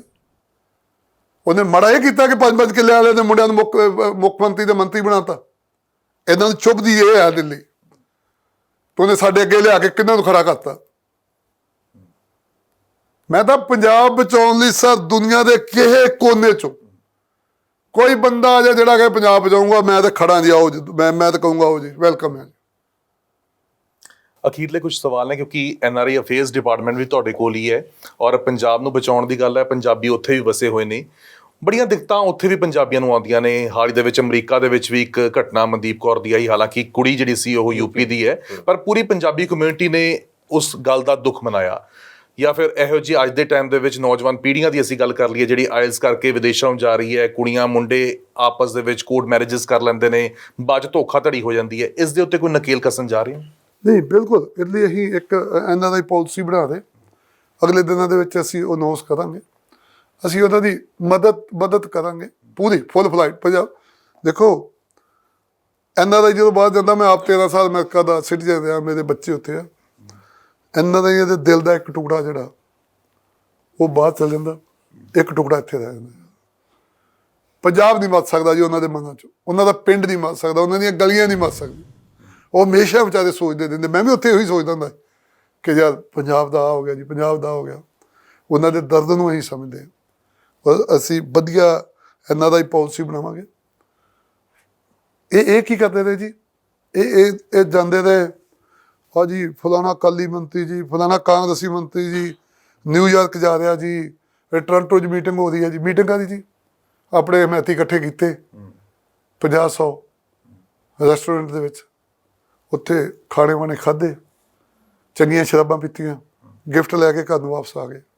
ਅੱਜ ਤੱਕ ਕੋਈ ਲੀਡਰ ਇੱਦਾਂ ਦਾ ਹੋਇਆ ਜਿੰਨੇ ਐਨਆਰਆਈਆਂ ਨੂੰ ਜਾ ਕੇ ਪੰਜਾਬ ਦੇ ਬਾਰੇ 'ਚ ਐਨਆਰਆਈਆਂ ਲਈ ਕੋਈ ਇੱਦਾਂ ਦਾ ਮੈਸੇਜ ਜਾਂ ਇੱਦਾਂ ਦਾ ਸੁਨੇਹਾ ਜਾਂ ਇੱਦਾਂ ਦਾ ਉਹਨਾਂ ਨੂੰ ਕੋਈ ਰੂਪ ਰੇਖਾ ਬਣਾ ਕੇ ਦਿੱਤੀ ਹੋਵੇ, ਤੁਸੀਂ ਆਓ ਪੰਜਾਬ ਦੇ ਵਿੱਚ ਤੁਹਾਡੇ ਲਈ ਆਹ ਕੁਝ ਕਰਨ ਲਈ ਤਿਆਰ ਆ? ਕੋਈ ਹੋਇਆ ਜੀ? ਦੱਸੇ ਮੈਨੂੰ ਕੋਈ ਪੰਜਾਬ ਦਾ ਬੋਲ ਕੇ। ਮੈਂ ਕੈਲੀਫੋਰਨੀਆ ਹੀ, ਮੇਰੇ ਹੁੰਦਿਆਂ ਕਈ ਵਜ਼ੀਰ ਕਈ ਗਏ ਉੱਥੇ। ਬਹੁਤੇ ਐਨਆਰਆਈ ਤਾਂ ਪੰਜਾਬ ਇਸੇ ਕਰਕੇ ਨਹੀਂ ਡਰਦੇ ਮਾਰੇ ਆਉਂਦੇ ਕਿ ਸਾਡੇ ਉੱਤੇ ਪਰਚਾ ਨਾ ਪਾ ਦੇਣ, ਜ਼ਮੀਨਾਂ ਦੇ ਡਿਸਪਿਊਟ ਬਹੁਤ ਰਹਿੰਦੇ ਨੇ। ਤੁਸੀਂ ਉਹਨਾਂ ਨੂੰ ਆਸ਼ਵਾਸਨ ਦਿਵਾਉਂਦੇ ਹੋ? ਬਿਲਕੁਲ। ਅਸੀਂ ਮਤਲਬ ਕੋਈ ਵੀ ਡਿਸਪਿਊਟ ਜਿਹੜਾ ਉਹ ਮਤਲਬ ਉਹਨਾਂ ਦੀ ਜ਼ਮੀਨ ਦਾ, ਉਹਨਾਂ ਦੇ ਘਰਾਂ ਦਾ, ਕੋਠੀਆਂ ਦਾ, ਉਹਨੂੰ ਬਚਾਉਣ ਲਈ ਹਰ ਹੀਲਾ ਕਰਾਂਗੇ। ਇੱਕ ਬੇਨਤੀ ਮੈਂ ਉਹਨਾਂ ਨੂੰ ਕਰਨੀ ਆ ਤੁਹਾਡੇ ਥਰੂ, ਕਿਉਂਕਿ ਤੁਹਾਨੂੰ ਲੋਕ ਬਹੁਤ ਸੁਣਦੇ, ਇਹਨਾਂ ਦੀ ਮੇਰੀ ਬੇਨਤੀ ਹੈ ਕਿ ਹੁਣ ਪਿਛਲੇ 10-12 ਸਾਲ ਤੋਂ ਜਿਹੜਾ ਇੱਕ ਵਿਆਹ ਜਿਹੜੀ ਉਹ ਸੌਦੇਬਾਜ਼ੀ ਹੋ ਰਹੀ ਹੈ ਨਾ, ਉਹ ਸਭ ਬੰਦ ਕਰਾਉਣਾ। ਮਤਲਬ ਕੁੜੀ ਪੜ੍ਹੀ ਆ, ਕੁੜੀ ਨੇ MSc ਕੀਤੀ ਆ, BSc ਕੀਤੀ ਆ, ਮੁੰਡੇ ਵਾਲੇ ਕਹਿੰਦੇ ਜੀ ਅਸੀਂ 25 ਲੱਖ ਲਾ ਦਾਂਗੇ, ਤੂੰ ਬਾਹਰ ਚੱਲ, ਸਾਡਾ ਮੁੰਡਾ ਲੈ ਜਾਣਾ। ਇਹ ਜਿਹੜੀ ਵਿਆਹਾਂ ਦੀ ਸੌਦੇਬਾਜ਼ੀ ਹੈ ਨਾ, ਇਹਦੇ 'ਚ ਇਹਨਾਂ ਦਾ ਹੀ ਸਾਡਾ ਸਹਿਯੋਗ ਹੈ। ਉਹ ਕੇਸ ਵੀ ਬਹੁਤ ਮੇਰੇ ਕੋਲ ਆ ਰਹੇ, ਪਿਛਲੇ ਮਹੀਨੇ 'ਚ ਮੇਰੇ ਕੋਲ 70 ਕੇਸ ਆਏ ਵੀ ਕੁੜੀ ਚਲ ਗਈ ਜੀ, ਪੈਸੇ ਲਾਏ ਜੀ, ਉਹ ਮੁੰਡਾ ਨਹੀਂ ਖੜਿਆ ਜੀ। ਕੋਈ ਕਹਿੰਦੇ ਜੀ ਮੁੰਡਾ ਚਲ ਗਿਆ ਜੀ, ਕੁੜੀ ਲਈ ਪੈਸੇ ਲਾਏ ਜੀ, ਹੁਣ ਉਹ ਕੁੜੀ ਨਹੀਂ ਲੈ ਕੇ ਗਿਆ ਜੀ। ਇਹੋ ਜਿਹੇ ਬਹੁਤ ਸਾਰੇ ਕੇਸ ਹੋਰ ਨੇ ਧਾਲੀਵਾਲ ਸਾਹਿਬ, ਜਿਵੇਂ ਕਿ ਕੁੜੀ ਚਲੀ ਗਈ, ਬਾਅਦ 'ਚ ਫੋਨ ਚੁੱਕਣੇ ਬੰਦ ਹੋ ਜਾਂਦੇ ਆ, ਔਰ ਉਸ ਤੋਂ ਬਾਅਦ ਫਿਰ ਬਹੁਤ ਸਾਰੇ ਇਹੋ ਜਿਹੇ ਕੇਸ ਹੈ ਕਿ ਮੁੰਡੇ ਸੁਸਾਈਡ ਕਰ ਜਾਂਦੇ ਆ ਜਾਂ ਕੁੜੀਆਂ ਸੁਸਾਈਡ ਕਰ ਜਾਂਦੀਆਂ। ਇਹੋ ਜਿਹੀਆਂ ਚੀਜ਼ਾਂ ਤੇ ਨਕੇਲ ਕੱਸਣ ਵਾਸਤੇ ਕੋਈ ਪੰਜਾਬ ਸਰਕਾਰ ਪਾਲਿਸੀ ਲਿਆਉਣ ਜਾ ਰਹੀ ਹੈ? ਬਿਲਕੁਲ, ਪਾਲਿਸੀ ਤੇ ਲਿਆਵਾਂਗੇ, ਪਰ ਜਿਹੜਾ ਸਾਡਾ ਹੈਗਾ ਨਾ, ਮਤਲਬ ਸਾਨੂੰ ਮਤਲਬ ਮੈਂ ਸ਼ਬਦ ਵਰਤ ਸਕਦਾ ਕਿ ਪੰਜਾਬ ਦੇ ਲੀਡਰਾਂ ਨੇ ਇੱਦਾਂ ਦੇ ਹਾਲਾਤ ਕਰਤੇ ਕਿ ਹਰ ਬੰਦੇ ਨੂੰ ਜਹਾਜ਼ਾਂ ਤੇ ਚੜ੍ਹਨ ਦੀ ਕਾਹਲ ਬੜੀ ਆ। ਬਹੁਤ ਚਿਰ ਪਹਿਲਾਂ ਇੱਕ ਨਾਟਕ ਮੈਂ ਦੇਖਿਆ ਜਿਹਦਾ ਹੈਡਿੰਗ ਸੀਗੀ ਕਿ ਸਾਨੂੰ ਜਹਾਜ਼ਾਂ ਤੇ ਚੜ੍ਹਨ ਦੀ ਕਾਹਲ ਬੜੀ। ਉਹ ਜਿਹੜੀ ਕਾਹਲਾਪਨ ਹੈ ਨਾ, ਵੀ ਦਵਾ ਦਾ ਬਾਹਰ ਚੱਲ ਜੀਏ, ਪੰਜਾਬ ਛੱਡ ਦਈਏ, ਲੋਕਾਂ ਦੇ ਅੰਦਰ ਵੀ ਹੈ ਸਾਡਾ ਮੁੰਡਾ ਨਸ਼ਿਆਂ ਦੇ ਲੱਗ ਜਾਊ, ਸਾਡੀ ਕੁੜੀ ਮਾੜੀ ਸੰਗ 'ਚ ਬਹਿ ਜਾਊ, ਜਦ ਪੰਜਾਬ ਛੱਡ ਦਈਏ। ਪੰਜਾਬ ਇੱਦਾਂ ਦਾ ਕਿਉਂ ਬਣ ਗਿਆ ਯਾਰ ਕਿ ਲੋਕ ਇੱਥੋਂ ਛੱਡ ਕੇ ਜਾ ਰਹੇ? ਇਹ ਬਣਾ ਕਿਹਨੇ ਦਿੱਤਾ? ਸਾਡੇ ਲੀਡਰਾਂ ਨੇ ਬਣਾਤਾ ਸਰ। ਸੋ ਉਹ ਚੀਜ਼ ਜਿਹੜੀ ਆ ਉਹ ਚੇਂਜ ਕਰਨੀ ਹੈ। ਪੰਜਾਬ ਨੂੰ ਇੱਦਾਂ ਦਾ ਬਣਾਉਣਾ ਕਿ ਮੁੰਡਾ ਕੋਈ ਇੱਦਾਂ ਦਾ ਸੋਚੇ ਨਾ, ਮੁੰਡੇ ਦਾ ਮਾਂ-ਬਾਪ ਨਾ ਸੋਚੇ ਕਿ ਜਦ ਮੁੰਡਾ ਨਸ਼ਿਆਂ ਤੇ ਲੱਗ ਜਾਊਗਾ। ਧਾਲੀਵਾਲ ਸਾਹਿਬ, ਕੀ ਕੋਈ ਐਗਜ਼ਾਮਪਲ ਵੀ ਸੈੱਟ ਹੋ ਸਕਦੀ ਹੈ ਕਿ ਜੇ ਕੋਈ ਇਹੋ ਜਿਹੀ ਧੋਖਾਧੜੀ ਕਰਦਾ, ਫਿਰ ਉਹ ਭਾਵੇਂ ਮੁੰਡਾ ਹੈ ਭਾਵੇਂ ਕੁੜੀ ਹੈ, ਪਿੱਛੋਂ ਜੋ ਉਹਨਾਂ ਦੇ ਘਰ ਦੇ ਨੇ, ਜੋ ਉਹਨਾਂ ਦੇ ਨਜ਼ਦੀਕੀ ਨੇ, ਉਹਨਾਂ ਦੇ ਉੱਤੇ ਉਹ ਮਾਮਲਾ ਦਰਜ ਹੋਵੇ ਤਾਂ ਕਿ ਕੋਈ ਅੱਗੇ ਤੋਂ ਇਹੋ ਜਿਹੀ ਪਹਿਲ ਵੀ ਨਾ ਕਰ ਸਕੇ? ਨਹੀਂ, ਵੇਖੋ, ਜਿੱਥੇ ਤੇ ਮਾਪਿਆਂ ਦਾ ਫਾਲਟ ਹੈ ਸਰ, ਉੱਥੇ ਤੇ ਮਤਲਬ ਕੱਸਿਆ ਜਾਊਗਾ। ਪਰ ਬਹੁਤ ਕੇਸ ਇੱਦਾਂ ਦੇ ਵੀ ਆਏ ਕਿ ਕੁੜੀਆਂ ਮੁੰਡਿਆਂ ਨੇ ਆਪ ਹੀ ਆਪਣਾ ਮਤਲਬ ਫੈਸਲਾ ਕਰ ਲਿਆ, ਕੋਈ ਪਿਆਰ ਦੇ ਚੱਕਰ 'ਚ ਪੈ ਗਏ, ਕੋਈ ਕੁਛ ਹੋ ਗਿਆ। ਉੱਥੇ ਉਹ ਜਦੋਂ ਕੁੜੀ ਵੀ ਬਾਹਰ ਚਲ ਗਈ ਆ, ਮੁੰਡਾ ਬਾਹਰ ਚਲ ਗਿਆ, ਉੱਥੇ ਜਾ ਕੇ ਤਲਾਕ ਹੋ ਗਿਆ, ਕੁੜੀ ਉਹਨਾਂ ਨੂੰ ਕਾਗਜ਼ ਲੈ ਕੇ ਨਹੀਂ ਦੇਣ ਡਈ, ਉੱਥੇ ਉਹਨਾਂ ਦੇ ਮਾਪਿਆਂ ਨੂੰ ਕੀ ਕਹਾਂਗੇ ਜੀ? ਕਾਨੂੰਨ ਕੋਈ ਕਹਿ ਹੀ ਨਹੀਂ ਸਕਦਾ ਮਾਪਿਆਂ ਨੂੰ, ਸਮਝਦੇ ਕਿ ਨਹੀਂ? ਬਹੁਤ ਸਾਰੇ ਏਜੰਟ ਵੀ ਇਹੋ ਜਿਹੇ ਕੰਮਾਂ ਦੇ ਵਿੱਚ ਨੇ। ਉਹ ਤਾਂ ਕਾਰਵਾਈ ਹੋਊ ਉਹਨਾਂ ਦੇ ਖਿਲਾਫ। ਹਾਂ, ਪਰ ਫਿਰ ਵੀ ਮੇਰੇ ਕੋਲ ਮਹਿਕਮਾ ਇਹਨਾਂ ਦਾ ਹੀ ਸਾਡੇ ਥਾਣੇ ਆ, ਮੈਂ ਆਪਣੇ ਸਾਰੇ SHO ਸਾਰੇ ਜਿੰਨੇ AIG ਡਿਪਟੀ ਲਾਏ ਉਹਨਾਂ ਨੂੰ ਮੈਂ ਕਹਿੰਦਾ ਨਾ ਕਿ ਤੁਸੀਂ ਜਦ ਬਹਾ ਕੇ ਕੋਸ਼ਿਸ਼ ਕਰੋਗੇ ਜਿੰਨਾ ਇਹਨਾਂ ਦਾ ਬਹਾ ਕੇ ਕੰਮ ਸਭ NRI ਬਹੁਤ ਸਾਰੇ ਕਹਿੰਦੇ ਆ ਕਿ ਕਹਿੰਦੇ ਥਾਣਿਆਂ ਦੇ ਵਿੱਚ ਚਾਹਨੇ ਸਾਡੀ ਸੁਣਵਾਈ ਨਹੀਂ ਹੁੰਦੀ, ਕਹਿੰਦੇ ਆਈਏ ਕੀ ਪੰਜਾਬ ਲੈਣਾ, ਉੱਥੇ ਸਾਡੀ ਸੁਣਵਾਈ ਨਹੀਂ ਹੁੰਦੀ। ਨਹੀਂ, ਉਹ ਸਿਸਟਮ ਇਦਾਂ ਦਾ ਬਣਾਵਾਂਗੇ ਜੀ। ਹਾਂ, ਜਿੱਥੇ ਇੱਕ ਹੀ ਥਾਂ ਤੇ ਡਿਸਟ੍ਰਿਕਟ ਦੇ ਵਿੱਚ ਨਿਊਡਲ ਅਫਸਰ ਲਾ ਰਹੇ, ਉਹਨਾਂ ਨੂੰ ਜਾਣ ਦੀ ਲੋੜ ਨਹੀਂ ਜੀ, ਥਾਣੇ ਠੋਣਿਆਂ ਤੋਂ ਅਫਸਰ ਕੋ ਜਾਣਗੇ। ਦੁਆਬੇ 'ਚ ਕਈ ਪਿੰਡ ਇਹੋ ਜਿਹੇ ਹੈਗੇ ਆ ਜਿਨ੍ਹਾਂ ਨੇ NRIs ਨੇ ਡਿਵੈਲਪਮੈਂਟ ਬਹੁਤ ਸਾਰੀ ਕੀਤੀ ਹੈ, ਕਰੋੜਾਂ ਰੁਪਏ ਉਹਨਾਂ ਨੇ ਪਿੰਡਾਂ ਦੇ ਵਿੱਚ ਖਰਚੇ ਹੈ। ਕੁਛ ਇੱਕ ਮਾਡਲ ਵੀ ਹੈਗੇ ਆ ਪਿੰਡ, ਕਾਲਵਾ ਪਿੰਡ ਵੀ ਇੱਕ ਮਾਡਲ ਹੈ, ਹੋਰ ਵੀ ਬਹੁਤ ਸਾਰੇ ਪਿੰਡ ਨੇ। ਤੁਸੀਂ ਇਸ ਤਰ੍ਹਾਂ ਦਾ ਵੀ ਕੋਈ ਪ੍ਰੋਜੈਕਟ ਲੈ ਕੇ ਆ ਸਕਦੇ ਹੋ ਜਾਂ ਇਸ ਤਰ੍ਹਾਂ ਦੀ ਕੋਈ ਚਰਚਾ ਹੋਈ ਕਿਸੇ ਦੇ ਨਾਲ ਕਿ NRIs ਸਪੋਰਟ ਕਰਨ, ਕਿਉਂਕਿ ਉਹਨਾਂ ਦੇ ਦਿਲਾਂ ਦੇ ਵਿੱਚ ਪੰਜਾਬ ਵਸਦਾ, ਉਹ ਕਦੇ ਕੱਢਿਆ ਨਹੀਂ ਜਾ ਸਕਦਾ, ਉਹ ਸਪੋਰਟ ਕਰਨ ਨੂੰ ਰਾਜੀ ਨੇ, ਕਹਿੰਦੇ ਕੋਈ ਬੰਦਾ ਅੱਗੇ ਤਾਂ ਲੱਗੇ। ਨਹੀਂ, ਅਸੀਂ ਮਤਲਬ ਕੱਲਾ ਦੁਆਬਾ ਨਹੀਂ, ਪੂਰੇ ਪੰਜਾਬ ਦੇ ਵਿੱਚ ਬਹੁਤ ਸਾਰੇ ਪਿੰਡ ਇੱਦਾਂ ਦੇ ਜਿਹੜੇ NRI ਨੇ ਬਹੁਤ ਮਦਦ ਕੀਤੀ।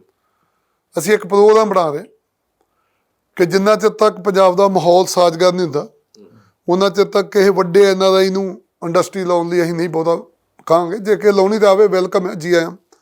ਬਟ ਅਸੀਂ ਚਾਹਾਂਗੇ ਕਿ ਪਿੰਡ ਜਿਹੜੇ ਪਿੰਡਾਂ ਦੇ ਅੰਦਰ ਚੰਗਾ ਪ੍ਰਾਇਮਰੀ ਸਕੂਲ ਬਣਾਉਣਾ, ਚੰਗਾ ਪ੍ਰਾਇਮਰੀ ਹੈਲਥ ਸੈਂਟਰ ਬਣਾਉਣਾ। ਪਿੰਡ ਦੇ ਅੰਦਰ ਅੱਜ ਸਭ ਤੋਂ ਵੱਧ ਪ੍ਰੋਬਲਮ ਹੈ ਪੰਜਾਬ 'ਚ ਗੰਦੇ ਪਾਣੀ ਦਾ ਨਿਕਾਸ, ਪੀਣ ਵਾਲਾ ਪਾਣੀ ਦੇਣਾ। ਪਿੰਡ ਦੇ ਅੰਦਰ ਓਪਨ ਜਿਮ ਬਣਾਉਣੀ, ਪਿੰਡ ਦੇ ਅੰਦਰ ਲਾਇਬ੍ਰੇਰੀ ਬਣਾਉਣੀ, ਡਿਜੀਟਲ ਲਾਇਬ੍ਰੇਰੀ ਬਣਾਉਣੀ। ਇਹਦੇ ਲਈ ਕੀ ਹੈ ਕਿ ਮੰਨ ਲਓ ਤੁਸੀਂ ਅਮਰੀਕਾ ਦੇ ਵਿੱਚ ਹੋ, ਤੁਹਾਡਾ ਕਾਰੋਬਾਰ ਬੜਾ ਸੂਤ ਹੈ, ਮੈਂ ਤੁਹਾਨੂੰ ਕਾਲ ਕਰਕੇ ਕਹੂੰਗਾ ਅਸੀਂ ਪਿੰਡ ਪੂਰੇ ਪਾਵਾਂਗੇ ਵੈਬਸਾਈਟ ਦੇ ਉੱਤੇ। ਮੈਂ ਤੁਹਾਨੂੰ ਕਾਲ ਕਰਕੇ ਕਹੂੰਗਾ ਕਿ ਸਰ ਤੁਹਾਡੇ ਪਿੰਡ ਦੇ ਵਿੱਚ ਹਸਪਤਾਲ ਬਣਾਇਆ, ਅਸੀਂ ਬਿਲਡਿੰਗ ਖੜੀ ਕਰਤੀ, ਸਾਡੇ ਕੋਲ ਬੈੱਡ ਨਹੀਂ ਹੈਗੇ, ਸਾਡੇ ਕੋਲ ਉੱਥੇ ਐਕਸਰੇ ਦੀ ਮਸ਼ੀਨ ਆਉਂਦੀ, ਅਤੇ ਉਹ ਕੋਈ ਵੀ NRI 2-4 ਲੱਖ ਰੁਪਇਆ ਲਾਉਣ ਤੋਂ ਨਹੀਂ ਝਿਜਕੇਗਾ ਵੀ ਠੀਕ ਹੈ ਯਾਰ ਮੇਰੇ ਪਿੰਡ ਦੇ ਵਿੱਚ ਹਸਪਤਾਲ ਹੈ। ਕਿਸੇ ਨੂੰ ਹੀ ਕਹਾਂਗੇ ਯਾਰ ਲਾਇਬ੍ਰੇਰੀ ਬਣਾ ਦੇ, ਤੇਰੇ ਪਿੰਡ ਦੇ ਵਿੱਚ ਆਹ ਲੋੜ ਹੈ। ਕਿਸੇ ਨੂੰ ਹੀ ਕਹਾਂਗੇ ਯਾਰ ਓਪਨ ਜਿਮ ਬਣਾ ਦੇ, ਤੇਰੇ ਪਿੰਡ ਦੇ ਵਿੱਚ ਆਹ ਲੋੜ ਹੈ। ਸੋ ਅਸੀਂ ਪਿੰਡ ਲੈਵਲ 'ਤੇ ਨਾ ਛੋਟੇ ਛੋਟੇ ਪ੍ਰੋਜੈਕਟ ਜਿਹੜੇ ਉਹਨਾਂ ਦੇ ਪੈਸੇ ਨੂੰ ਅਸੀਂ ਨਹੀਂ ਮਤਲਬ ਕੁਛ ਹੱਥ ਨਹੀਂ ਲਾਉਣਾ, ਉਹ ਆਪਣਾ ਪੈਸਾ ਆਪੇ ਖਰਚਣ ਆਪਣੇ ਪਿੰਡ 'ਚ, ਆਪਣੀ ਮਰਜ਼ੀ ਨਾਲ। ਉਹ ਬੈੱਡ ਚੰਗੇ ਲਿਆ ਕੇ ਦੇ ਦੇਣ, ਚੰਗੇ ਜਿਮ ਦਾ ਸਮਾਨ ਲਿਆ ਕੇ ਦੇ ਦੇਣ, ਉਹ ਹੀ ਲਿਆ ਕੇ ਦੇਣਾ। ਅਸੀਂ ਤੇ ਉਹਨਾਂ ਨੂੰ ਉਹ ਮਤਲਬ ਮਾਹੌਲ ਸਾਜ਼ਗਾਰ ਕਰਕੇ ਦੇਣਾ, ਜ਼ਮੀਨ ਤਿਆਰ ਕਰਕੇ ਦੇਣੀ ਸਰਕਾਰ ਨੇ, ਉਹਨਾਂ ਨੂੰ ਕੋਈ NOC ਵਗੈਰਾ ਦਾ ਪੰਗਾ ਨਾ ਪਏ, ਉਹ ਚੀਜ਼ਾਂ ਕਰਨੀਆਂ, ਉਹ ਸਾਡੀ ਡਿਊਟੀ ਹੈ। ਬੈੱਡ ਨੂੰ ਲੈ ਕੇ ਵਿਵਾਦ ਵੀ ਬੜਾ ਹੋਇਆ ਤੁਹਾਡੇ ਮੰਤਰੀ ਦਾ, ਜੋੜਾ ਮਾਜਰਾ ਉਹਨਾਂ ਦੀ ਗੱਲ ਕਰਾਂ ਤਾਂ ਗੱਦੇ ਨੂੰ ਲੈ ਕੇ ਬਹੁਤ ਚਰਚਾ 'ਚ ਰਹੀ। ਨਾ ਕੋਈ ਨਹੀਂ, ਬੰਦਾ ਕਦੀ ਮਾੜਾ ਨਹੀਂ ਸੋਚਦਾ। ਦੇਖੋ ਕੰਮ ਕਰਦਿਆਂ ਕਈ ਵਾਰ ਸਾਡੇ ਕੋਲ ਇੱਦਾਂ ਹੋ ਜਾਂਦਾ, ਪਰ ਮੈਨੂੰ ਲੱਗਦਾ ਕਿ ਜੋੜਾ ਮਾਜਰਾ ਜੀ ਦੀ ਨੀਅਤ ਦੇ ਵਿੱਚ ਕੋਈ ਫਰਕ ਨਹੀਂ। ਬਲ ਠੀਕ ਹੈ ਕਿ ਸਾਨੂੰ ਕੰਮ ਕਰਦਿਆਂ ਖਿਆਲ ਰੱਖਣਾ ਚਾਹੀਦਾ, ਆਪਣਾ ਵਿਹਾਰ ਐਟੀਟਿਊਡ ਠੀਕ ਰੱਖਣਾ ਚਾਹੀਦਾ। ਪਰ ਕਈ ਵਾਰ ਨਾ ਮੈਂ ਤੁਹਾਨੂੰ ਦੱਸਾਂ, ਅਸੀਂ ਵੀ ਜਾਂਦੇ ਨਾ ਕਈ ਵਾਰ, ਜਦ ਹਾਲਾਤ ਹੀ ਇੱਦਾਂ ਦੇ ਹੁੰਦੇ ਕਿ ਬੰਦਾ ਕਹਿੰਦਾ ਯਾਰ ਇਹ ਕੀ ਬਣਿਆ ਪਿਆ, ਸਮਝਦੇ ਕਿ ਨਹੀਂ ਗੱਲ। ਸੋ ਕੋਈ ਨਹੀਂ, ਉਹ ਲੰਘ ਗਿਆ ਟਾਈਮ, ਵਕਤ ਲੰਘ ਗਿਆ। ਤੁਸੀਂ ਸੀਨੀਅਰ ਲੀਡਰ ਹੋ ਔਰ ਬਹੁਤ ਸਾਰੇ ਇਹੋ ਜਿਹੇ ਇੰਸੀਡੈਂਟਸ ਵੀ ਹੋਏ ਜੋੜਾ ਮਾਜਰਾ, ਉਹਨਾਂ ਦਾ ਗੱਲ ਕਰ ਲਈਏ, ਜਾਂ ਫਿਰ ਲੁਧਿਆਣਾ ਤੋਂ MLA ਸੀ ਜਿਨ੍ਹਾਂ ਨੇ ACP ਨੂੰ ਝਾੜ ਚਮ ਲਾਈ ਸੀ, ਉਸ ਤੋਂ ਇਲਾਵਾ ਸ਼ੀਤਲ ਅੰਗਰਾਲ ਦੀ ਗੱਲ ਕਰ ਲਈ, ਰਜਿੰਦਰ ਕੌਰ ਸ਼ੀਨਾ। ਤਾਂ ਕੀ ਲੱਗਦਾ ਕਿ ਟ੍ਰੇਨਿੰਗ ਵੀ ਕੁਛ ਹੋਣੀ ਚਾਹੀਦੀ, ਹਾਲਾਂਕਿ CM ਸਾਹਿਬ ਨੇ ਵੀ ਬੁਲਾ ਕੇ ਖਾਸ ਤੌਰ ਨਹੀਂ ਸਮਝਾਇਆ ਉਹਨਾਂ ਨੂੰ। ਨਹੀਂ, ਅਸੀਂ ਨਵੇਂ ਆ ਸਾਰੇ ਬੰਦੇ ਆਪਣੇ, ਉਹ ਵਿਚਾਰੇ ਦੇਖੋ ਕਿਸੇ ਦੀ ਨੀਅਤ ਤੇ ਨੀਤੀ 'ਚ ਫਰਕ ਨਹੀਂ ਹੈ। ਸਾਡੇ ਬੰਦੇ ਸਾਫ਼ ਨੇ ਵਿਚਾਰੇ, ਉਹਨਾਂ ਨੂੰ ਕਈ ਵਾਰ ਪਤਾ ਨਹੀਂ ਲੱਗਦਾ ਕਿ ਯਾਰ ਇੰਨਾ ਧੱਕਾ, ਉਹ ਫਿਰ ਉਹ ਕਾਹਲੇ ਪੈ ਜਾਂਦੇ ਆ। ਪਰ ਸਾਡੇ ਬੰਦੇ ਮਾੜੇ ਨਹੀਂ ਹੈ ਜੀ ਕਿਸੇ ਗੱਲੋਂ। ਔਰ CM ਸਾਹਿਬ ਨੇ ਹੁਣ ਮੀਟਿੰਗਾਂ ਕਰਕੇ ਉਹਨਾਂ ਨੂੰ ਸਮਝਾਇਆ, ਔਰ ਸਹਜੇ ਸਭ ਲੋਕ ਸਹੀ ਲਾਈਨ 'ਤੇ ਆ ਜਾਣਗੇ। ਜਿਉਂ ਤੁਹਾਡਾ ਸਿਸਟਮ ਨਾਲ ਵਾਹ ਪੈਂਦਾ ਨਾ ਸੱਤ, ਉਦੋਂ ਹੀ ਤੁਹਾਨੂੰ ਪਤਾ ਲੱਗਦਾ ਵੀ ਯਾਰ ਗੱਲ ਕੀ ਹੈ, ਇਹਨੂੰ ਹੈਂਡਲ ਕਿੱਦਾਂ ਕਰਨਾ। ਤਲਵਾਰ ਸਾਹਿਬ ਕਹਿੰਦੇ ਕਿ ਅਫਸਰ ਸੁਣਵਾਈ ਨਹੀਂ ਕਰਦੇ MLAs ਦੀ, MLAs ਬਹੁਤ ਪਰੇਸ਼ਾਨ ਆ, ਕਹਿੰਦੇ ਅਫਸਰ ਸੁਣਵਾਈ ਨਹੀਂ ਕਰਦੇ, ਪੁਰਾਣਾ ਹੀ ਸਿਸਟਮ ਚੱਲਿਆ ਜਾ ਰਿਹਾ। ਜਿਵੇਂ ਕਾਂਗਰਸ ਵੇਲੇ ਵੀ ਕਹਿੰਦੇ ਸੀ ਕਿ ਅਫਸਰਸ਼ਾਹੀ ਭਾਰੀ ਹੈ, ਅਜੇ ਵੀ ਹੈਗੀ ਇਹ ਗੱਲ। ਹਾਲਾਂਕਿ ਮੁੱਖ ਮੰਤਰੀ ਭਗਵੰਤ ਮਾਨ ਹੁਣਾਂ ਨੇ ਮੀਟਿੰਗਸ ਬੁਲਾਈ, SSPs ਨੂੰ, DCs ਨੂੰ ਕਿਹਾ ਗਿਆ ਕਿ ਵੀ ਕਿਆ ਉਹਨਾਂ ਨੇ ਸਮਝਾਇਆ ਸਾਰਾ, ਇਹਨੇ ਇਦਾਂ ਦੀ ਕੋਈ ਗੱਲ ਨਹੀਂ। ਬਟ ਥੋੜੀ ਜਿਹੀ ਪਤਾ ਕੀ ਆ, ਸਾਰਾ ਸਿਸਟਮ ਯਾਰ 75 ਸਾਲ ਕਾਂਗਰਸ ਕਾਲੀਆਂ ਦਾ ਰਾਜ ਰਿਹਾ। ਅਫਸਰਾਂ ਦੇ ਦਿਮਾਗ 'ਚ ਕਾਲੀ ਗਏ ਜੀ, ਕਾਂਗਰਸੀ ਆ ਗਏ, ਕਾਂਗਰਸੀ ਗਏ ਜੀ, ਕਾਲੀ ਆ ਗਏ। ਹੁਣ ਉਹਨਾਂ ਦੇ ਦਿਮਾਗ 'ਚ ਆਪ ਵਾਲੇ ਵੜਦਿਆਂ ਟਾਈਮ ਲੱਗਣਾ ਵੀ ਇਹ ਵੀ ਆ ਸਕਦੇ ਆ, ਉਹਨੂੰ ਚੇਤਾ ਥੋੜਾ ਵੀ ਇਹਨਾਂ ਆ ਜਾਣਾ।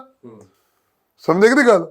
ਹੁਣ ਅਫਸਰ ਵਿਚਾਰੇ ਪੁਰਾਣਾ, ਉਹਨਾਂ ਦਾ ਦਿਮਾਗੀ ਤੌਰ 'ਤੇ ਸੈੱਟ ਹੋਇਆ ਕੰਮ, ਐ ਪਾਸੇ ਕਾਲੀ ਦੇ, ਇੱਧਰ ਕਾਂਗਰਸੀ। ਹੁਣ ਅਸੀਂ ਵਿੱਚ ਸੈਂਟਰ ਵਾਲਾ ਪੁਆਇੰਟ ਜਿਹੜਾ ਉਹ ਹੁਣ ਸਾਡੇ ਬੰਦਿਆਂ ਲਈ ਆ। ਸੋ ਸਹਿ ਸਜੇ ਅਫਸਰ ਵੀ ਵਿਚਾਰੇ, ਕਿਉਂਕਿ ਵੇਖੋ ਨਾ ਤੁਸੀਂ ਕਿ ਸਿਸਟਮ ਦੇ ਵਿੱਚ ਕੰਮ ਕਰਦੇ ਰਹੋ ਤੇ ਬੰਦਾ ਉਹ ਸਿਸਟਮ ਦੇ ਵਿੱਚ ਹੋ ਜਾਂਦਾ। ਮੈਂ ਸਮਝਦਾ ਕਿ ਯਾਰ ਅਫਸਰਾਂ ਦੀ ਮਜਬੂਰੀ ਵਿਚਾਰੇ ਰਹੇ ਹੀ ਉਹਨਾਂ ਨਾਲ, ਤੀਜਾ ਬਦਲ ਹੀ ਨਹੀਂ ਆਇਆ। ਸੋ ਤੀਜੇ ਬਦਲ ਵਾਲਾ ਖਾਨਾ ਉਹਨਾਂ ਦਾ ਵੀ ਥੋੜਾ ਥੋੜਾ ਖੁੱਲ ਰਿਹਾ ਤੇ ਉਹ ਕੋਈ ਨਹੀਂ ਸੂਤ ਹੋ ਜਾਊਗਾ ਕੰਮ ਕੋਈ ਨਹੀਂ। ਜਿੰਨਾ ਵਰਕਰਾਂ ਦੇ ਨਾਲ ਜਾ ਕੇ ਗੱਲਬਾਤ ਕਰਦੇ ਆ ਆਮ ਆਦਮੀ ਪਾਰਟੀ ਵਾਲੇ, ਉਹ ਕਹਿੰਦੇ ਕਿ ਸਾਨੂੰ ਏਦਾਂ ਲੱਗਦਾ ਨਹੀਂ ਕਿ ਸਾਡੀ ਸਰਕਾਰ ਆ ਗਈ, ਏਦਾਂ ਫੀਲ ਜਿਹਾ ਨਹੀਂ ਆਉਂਦਾ। ਇਹ ਵਜ੍ਹਾ ਕੀ ਹੈ? ਇਹ ਵਜ੍ਹਾ ਕੀ ਹੈ ਨਹੀਂ। ਕਿ ਕਾਲੀ ਕਾਂਗਰਸੀ ਸਿਰ ਤੇ ਚੜਾ ਕੇ ਰੱਖਦੇ ਸੀ ਕਿ ਜੋ ਤੁਹਾਡੇ ਵੱਲੋਂ ਨਹੀਂ ਖੁੱਲ ਦਿੱਤੀ ਜਾ ਰਹੀ, ਵਰਕਰ ਇਹ ਕਹਿੰਦੇ ਫੀਲ ਨਹੀਂ ਆਉਂਦੀ, ਕਹਿੰਦੇ ਫੋਨ ਤੇ ਕੰਮ ਨਹੀਂ ਹੁੰਦਾ। ਉਹ ਕਹਿੰਦਾ ਕੀ ਹੈ ਕਿ ਪਤਾ ਕੀ ਹੈ, ਇੱਕ ਕਾਲੀ ਕਾਂਗਰਸ ਕਹਿੰਦੇ ਕੰਮ ਹੀ ਇੰਨਾ ਗੜਬੜ ਕੀਤਾ ਨਾ ਯਾਰ, ਇੱਥੇ ਪਰਚਾ ਕਰ ਦਿਓ ਜੀ, ਇੱਥੇ ਆਹ ਕਰ ਦਿਓ ਜੀ, ਆਹ ਕਾਂਗਰਸੀ ਹੈ ਜੀ, ਕਾਂਗਰਸੀ ਆਏ ਕਾਲੀ ਦੇ ਪਰਚਾ ਕਰ ਦਿਓ ਜੀ। ਹੁਣ ਪਿੰਡਾਂ ਦੇ ਤੁਹਾਨੂੰ ਪਤਾ ਬੰਦੇ ਤੇ ਇਦਾਂ ਦੇ ਹੈਗੇ, ਸਾਡੇ ਬੰਦੇ ਵੀ ਕਾਹਦੇ ਪੈ ਜਾਂਦੇ ਯਾਰ, ਆਪਣੀ ਸਰਕਾਰ ਦਾ ਪਰਚਾ ਕਦੋਂ ਬਿਆਨ ਹੋਇਆ? ਪਰਚੇ ਵਾਲੀ ਪੋਲਿਟਿਕਸ ਨਹੀਂ ਕਰਦੀ ਯਾਰ, ਨਾ ਨਹੀਂ ਕਰਨੇ ਪਰਚੇ ਸਿਆਸੀ ਤੌਰ ਤੇ। ਸਰ ਪੰਜਾਬ ਨੂੰ ਪੰਜਾਬ ਬਣਾਉਣਾ, ਅਸੀਂ ਕੋਈ ਪਰਚੇ ਕਰਨ ਥੋੜੇ ਆਏ ਆ। ਉਹ ਫਿਰ ਬੰਦੇ ਸਾਡੇ ਬੰਦੇ, ਆਪਾਂ ਸਾਰੇ ਲੋਕ ਇੱਕ ਸਿਸਟਮ ਦਾ ਹਿੱਸਾ ਨਾ, ਉਹਨਾਂ ਨੂੰ ਸਰਕਾਰ ਦੇਖਦੀ ਤਾਂ ਜੇ ਬੰਦਾ ਫੜ ਕੇ ਕਾਲੀ ਅੰਦਰ ਦੇ ਦਈਏ ਤੇ ਉਹ ਕਹਿੰਦਾ ਲੈ ਵੀ ਆਹ ਗੱਲ ਬਣ ਗਈ, ਚੁੱਕ ਲਿਆ ਹੇਠਾਂ ਅੰਦਰ, ਆਹ ਮਜ਼ਾ। ਉਹਨਾਂ ਨੂੰ ਕਹੇ ਨਹੀਂ ਯਾਰ ਇਹ ਨਹੀਂ ਕੰਮ ਆਪਾਂ ਇਹ ਕੰਮ ਨਹੀਂ ਕਰਨਾ। ਆਪਾਂ ਪੰਜਾਬ ਨੂੰ ਪੰਜਾਬ ਬਣਾਉਣਾ, ਪਿੰਡਾਂ ਦਾ ਵਿਕਾਸ ਕਰਨਾ ਸਰ, ਪੰਜਾਬ 'ਚੋਂ ਨਸ਼ੇ ਖਤਮ ਕਰਨੇ, ਪੰਜਾਬ ਦੀਆਂ ਰੋਡ ਰੱਸੀਆਂ ਬਣਾਉਣੀਆਂ। ਅਸੀਂ ਸਹਿ ਜਦੋਂ ਢਾਲਦੇ, ਤੁਹਾਡੀ ਗੱਲ ਸਹੀ ਆ, ਉਹ ਫੀਲਿੰਗ ਜੀ ਲੋਕਾਂ ਨੂੰ ਇਹ ਵੀ ਯਾਰ ਜਿੱਦਾਂ ਉਹ ਕਰਦੇ ਰਹੇ ਉੱਦਾਂ ਹੁਣ ਸਾਡੇ ਮੰਤਰੀ MLA ਨਹੀਂ ਕਰਦੇ। ਤੇ ਮੈਨੂੰ ਤਾਂ ਮੇਰੇ ਤੇ ਜ਼ਿਆਦਾ ਪ੍ਰੈਸ਼ਰ ਹੁੰਦਾ, ਮੈਨੂੰ ਤਾਂ ਉਦੋਂ ਦੇ ਕਿ ਕਬਜ਼ੇ ਛਡਾਉਣਾ ਮੰਤਰੀ ਰੋਜ਼ ਕੰਮ ਹੀ ਇਹ ਕਰਦਾ। ਉਹ ਆ ਜੀ ਲੈ, ਉਹ ਘਰਾਂ ਦੇ ਲਈ ਹੁੰਦੇ ਲੋਕ। ਅੱਜ ਇੱਕ ਬੰਦਾ ਆ ਗਿਆ ਜੀ ਮੇਰੀ ਕੋਠੀ ਦਾ ਕਬਜ਼ਾ ਕਰਦਾ, ਮੈਂ ਕਿਹਾ ਭਰਾਵਾ ਪੰਚਾਇਤੀ ਹੈ ਕੋਈ ਦੂਜੀ ਆ, ਮੈਂ ਕਿਹਾ ਮੇਰੇ ਕੋਲ ਪੰਚਾਇਤੀ ਕੰਮ ਮਹਾਂਸੂਦ ਆਉਣ ਡਿਆ, ਮੈਂ ਘਰ ਦੀ ਕੋਠੀ ਕਿੱਥੋਂ ਛਡਾਊਂਗਾ? ਤੁਹਾਡੀ ਸਰਕਾਰ ਹੈ ਜੀ, ਆਪਣੀ ਸਰਕਾਰ ਹੈ ਹੁਣ। ਮੈਂ ਕਿਹਾ ਸਰਕਾਰ ਤੇ ਆ ਗਈ, ਮੈਂ ਉਹਨੂੰ ਕੁੱਟ ਕੇ ਕਿੱਦਾਂ ਕੱਢਦੇ 12 ਸਾਲ ਦੇ ਵਿੱਚ ਬੈਠੇ ਆ। ਮਤਲਬ ਉਹ ਲੋਕਾਂ ਨੂੰ ਸਾਡੇ ਤੋਂ ਵੀ ਉੱਦਾਂ ਦੀ ਆਸ ਕਰਦੇ ਆ ਕਿ ਜਿੱਦਾਂ ਦੀ ਕਾਂਗਰਸ ਅਕਾਲੀਆਂ ਕੋ ਕਰਦੇ ਆ। ਮੰਤਰੀ ਜੀ ਅਖੀਰ ਦੇ ਵਿੱਚ, ਕਿਉਂਕਿ ਸਿੱਧੀ ਗੱਲ ਪ੍ਰੋਗਰਾਮ ਹੈ ਔਰ ਸਿੱਧੀ ਗੱਲ ਦੇ ਵਿੱਚ ਸਿੱਧੇ ਇੱਕ ਲਫ਼ਜ਼ ਦੇ ਵਿੱਚ ਤੁਸੀਂ ਜਵਾਬ ਦੇਣਾ ਹੈ। ਮੈਂ ਇੱਕ ਵਿਅਕਤੀ ਦਾ ਨਾਮ ਲਵਾਂਗਾ, ਤੁਸੀਂ ਇੱਕ ਸ਼ਬਦ ਦੇ ਵਿੱਚ ਉਸ ਦਾ ਜਵਾਬ ਦੇਣਾ ਹੈ। ਅੱਛਾ ਜੀ। ਅਰਵਿੰਦ ਕੇਜਰੀਵਾਲ ਬਹੁਤ ਵਧੀਆ ਲੀਡਰ ਨੇ ਜੀ। ਔਰ ਸੁਖਬੀਰ ਸਿੰਘ ਬਾਦਲ ਪਰਮਾਤਮਾ ਬਚਾਵੇ ਜੀ। ਕੈਪਟਨ ਅਮਰਿੰਦਰ ਸਿੰਘ ਮੱਥੇ ਨਾ ਲਾਵੇ ਜੀ। ਸੁਖਪਾਲ ਸਿੰਘ ਖਹਿਰਾ ਵਾਹਿਗੁਰੂ ਉਹਨਾਂ ਦੀ ਉਮਰ ਲੰਬੀ ਕਰੇ ਜੀ। ਰਾਘਵ ਚੱਡਾ ਕੀ ਬਾਤ ਹੈ ਜੀ।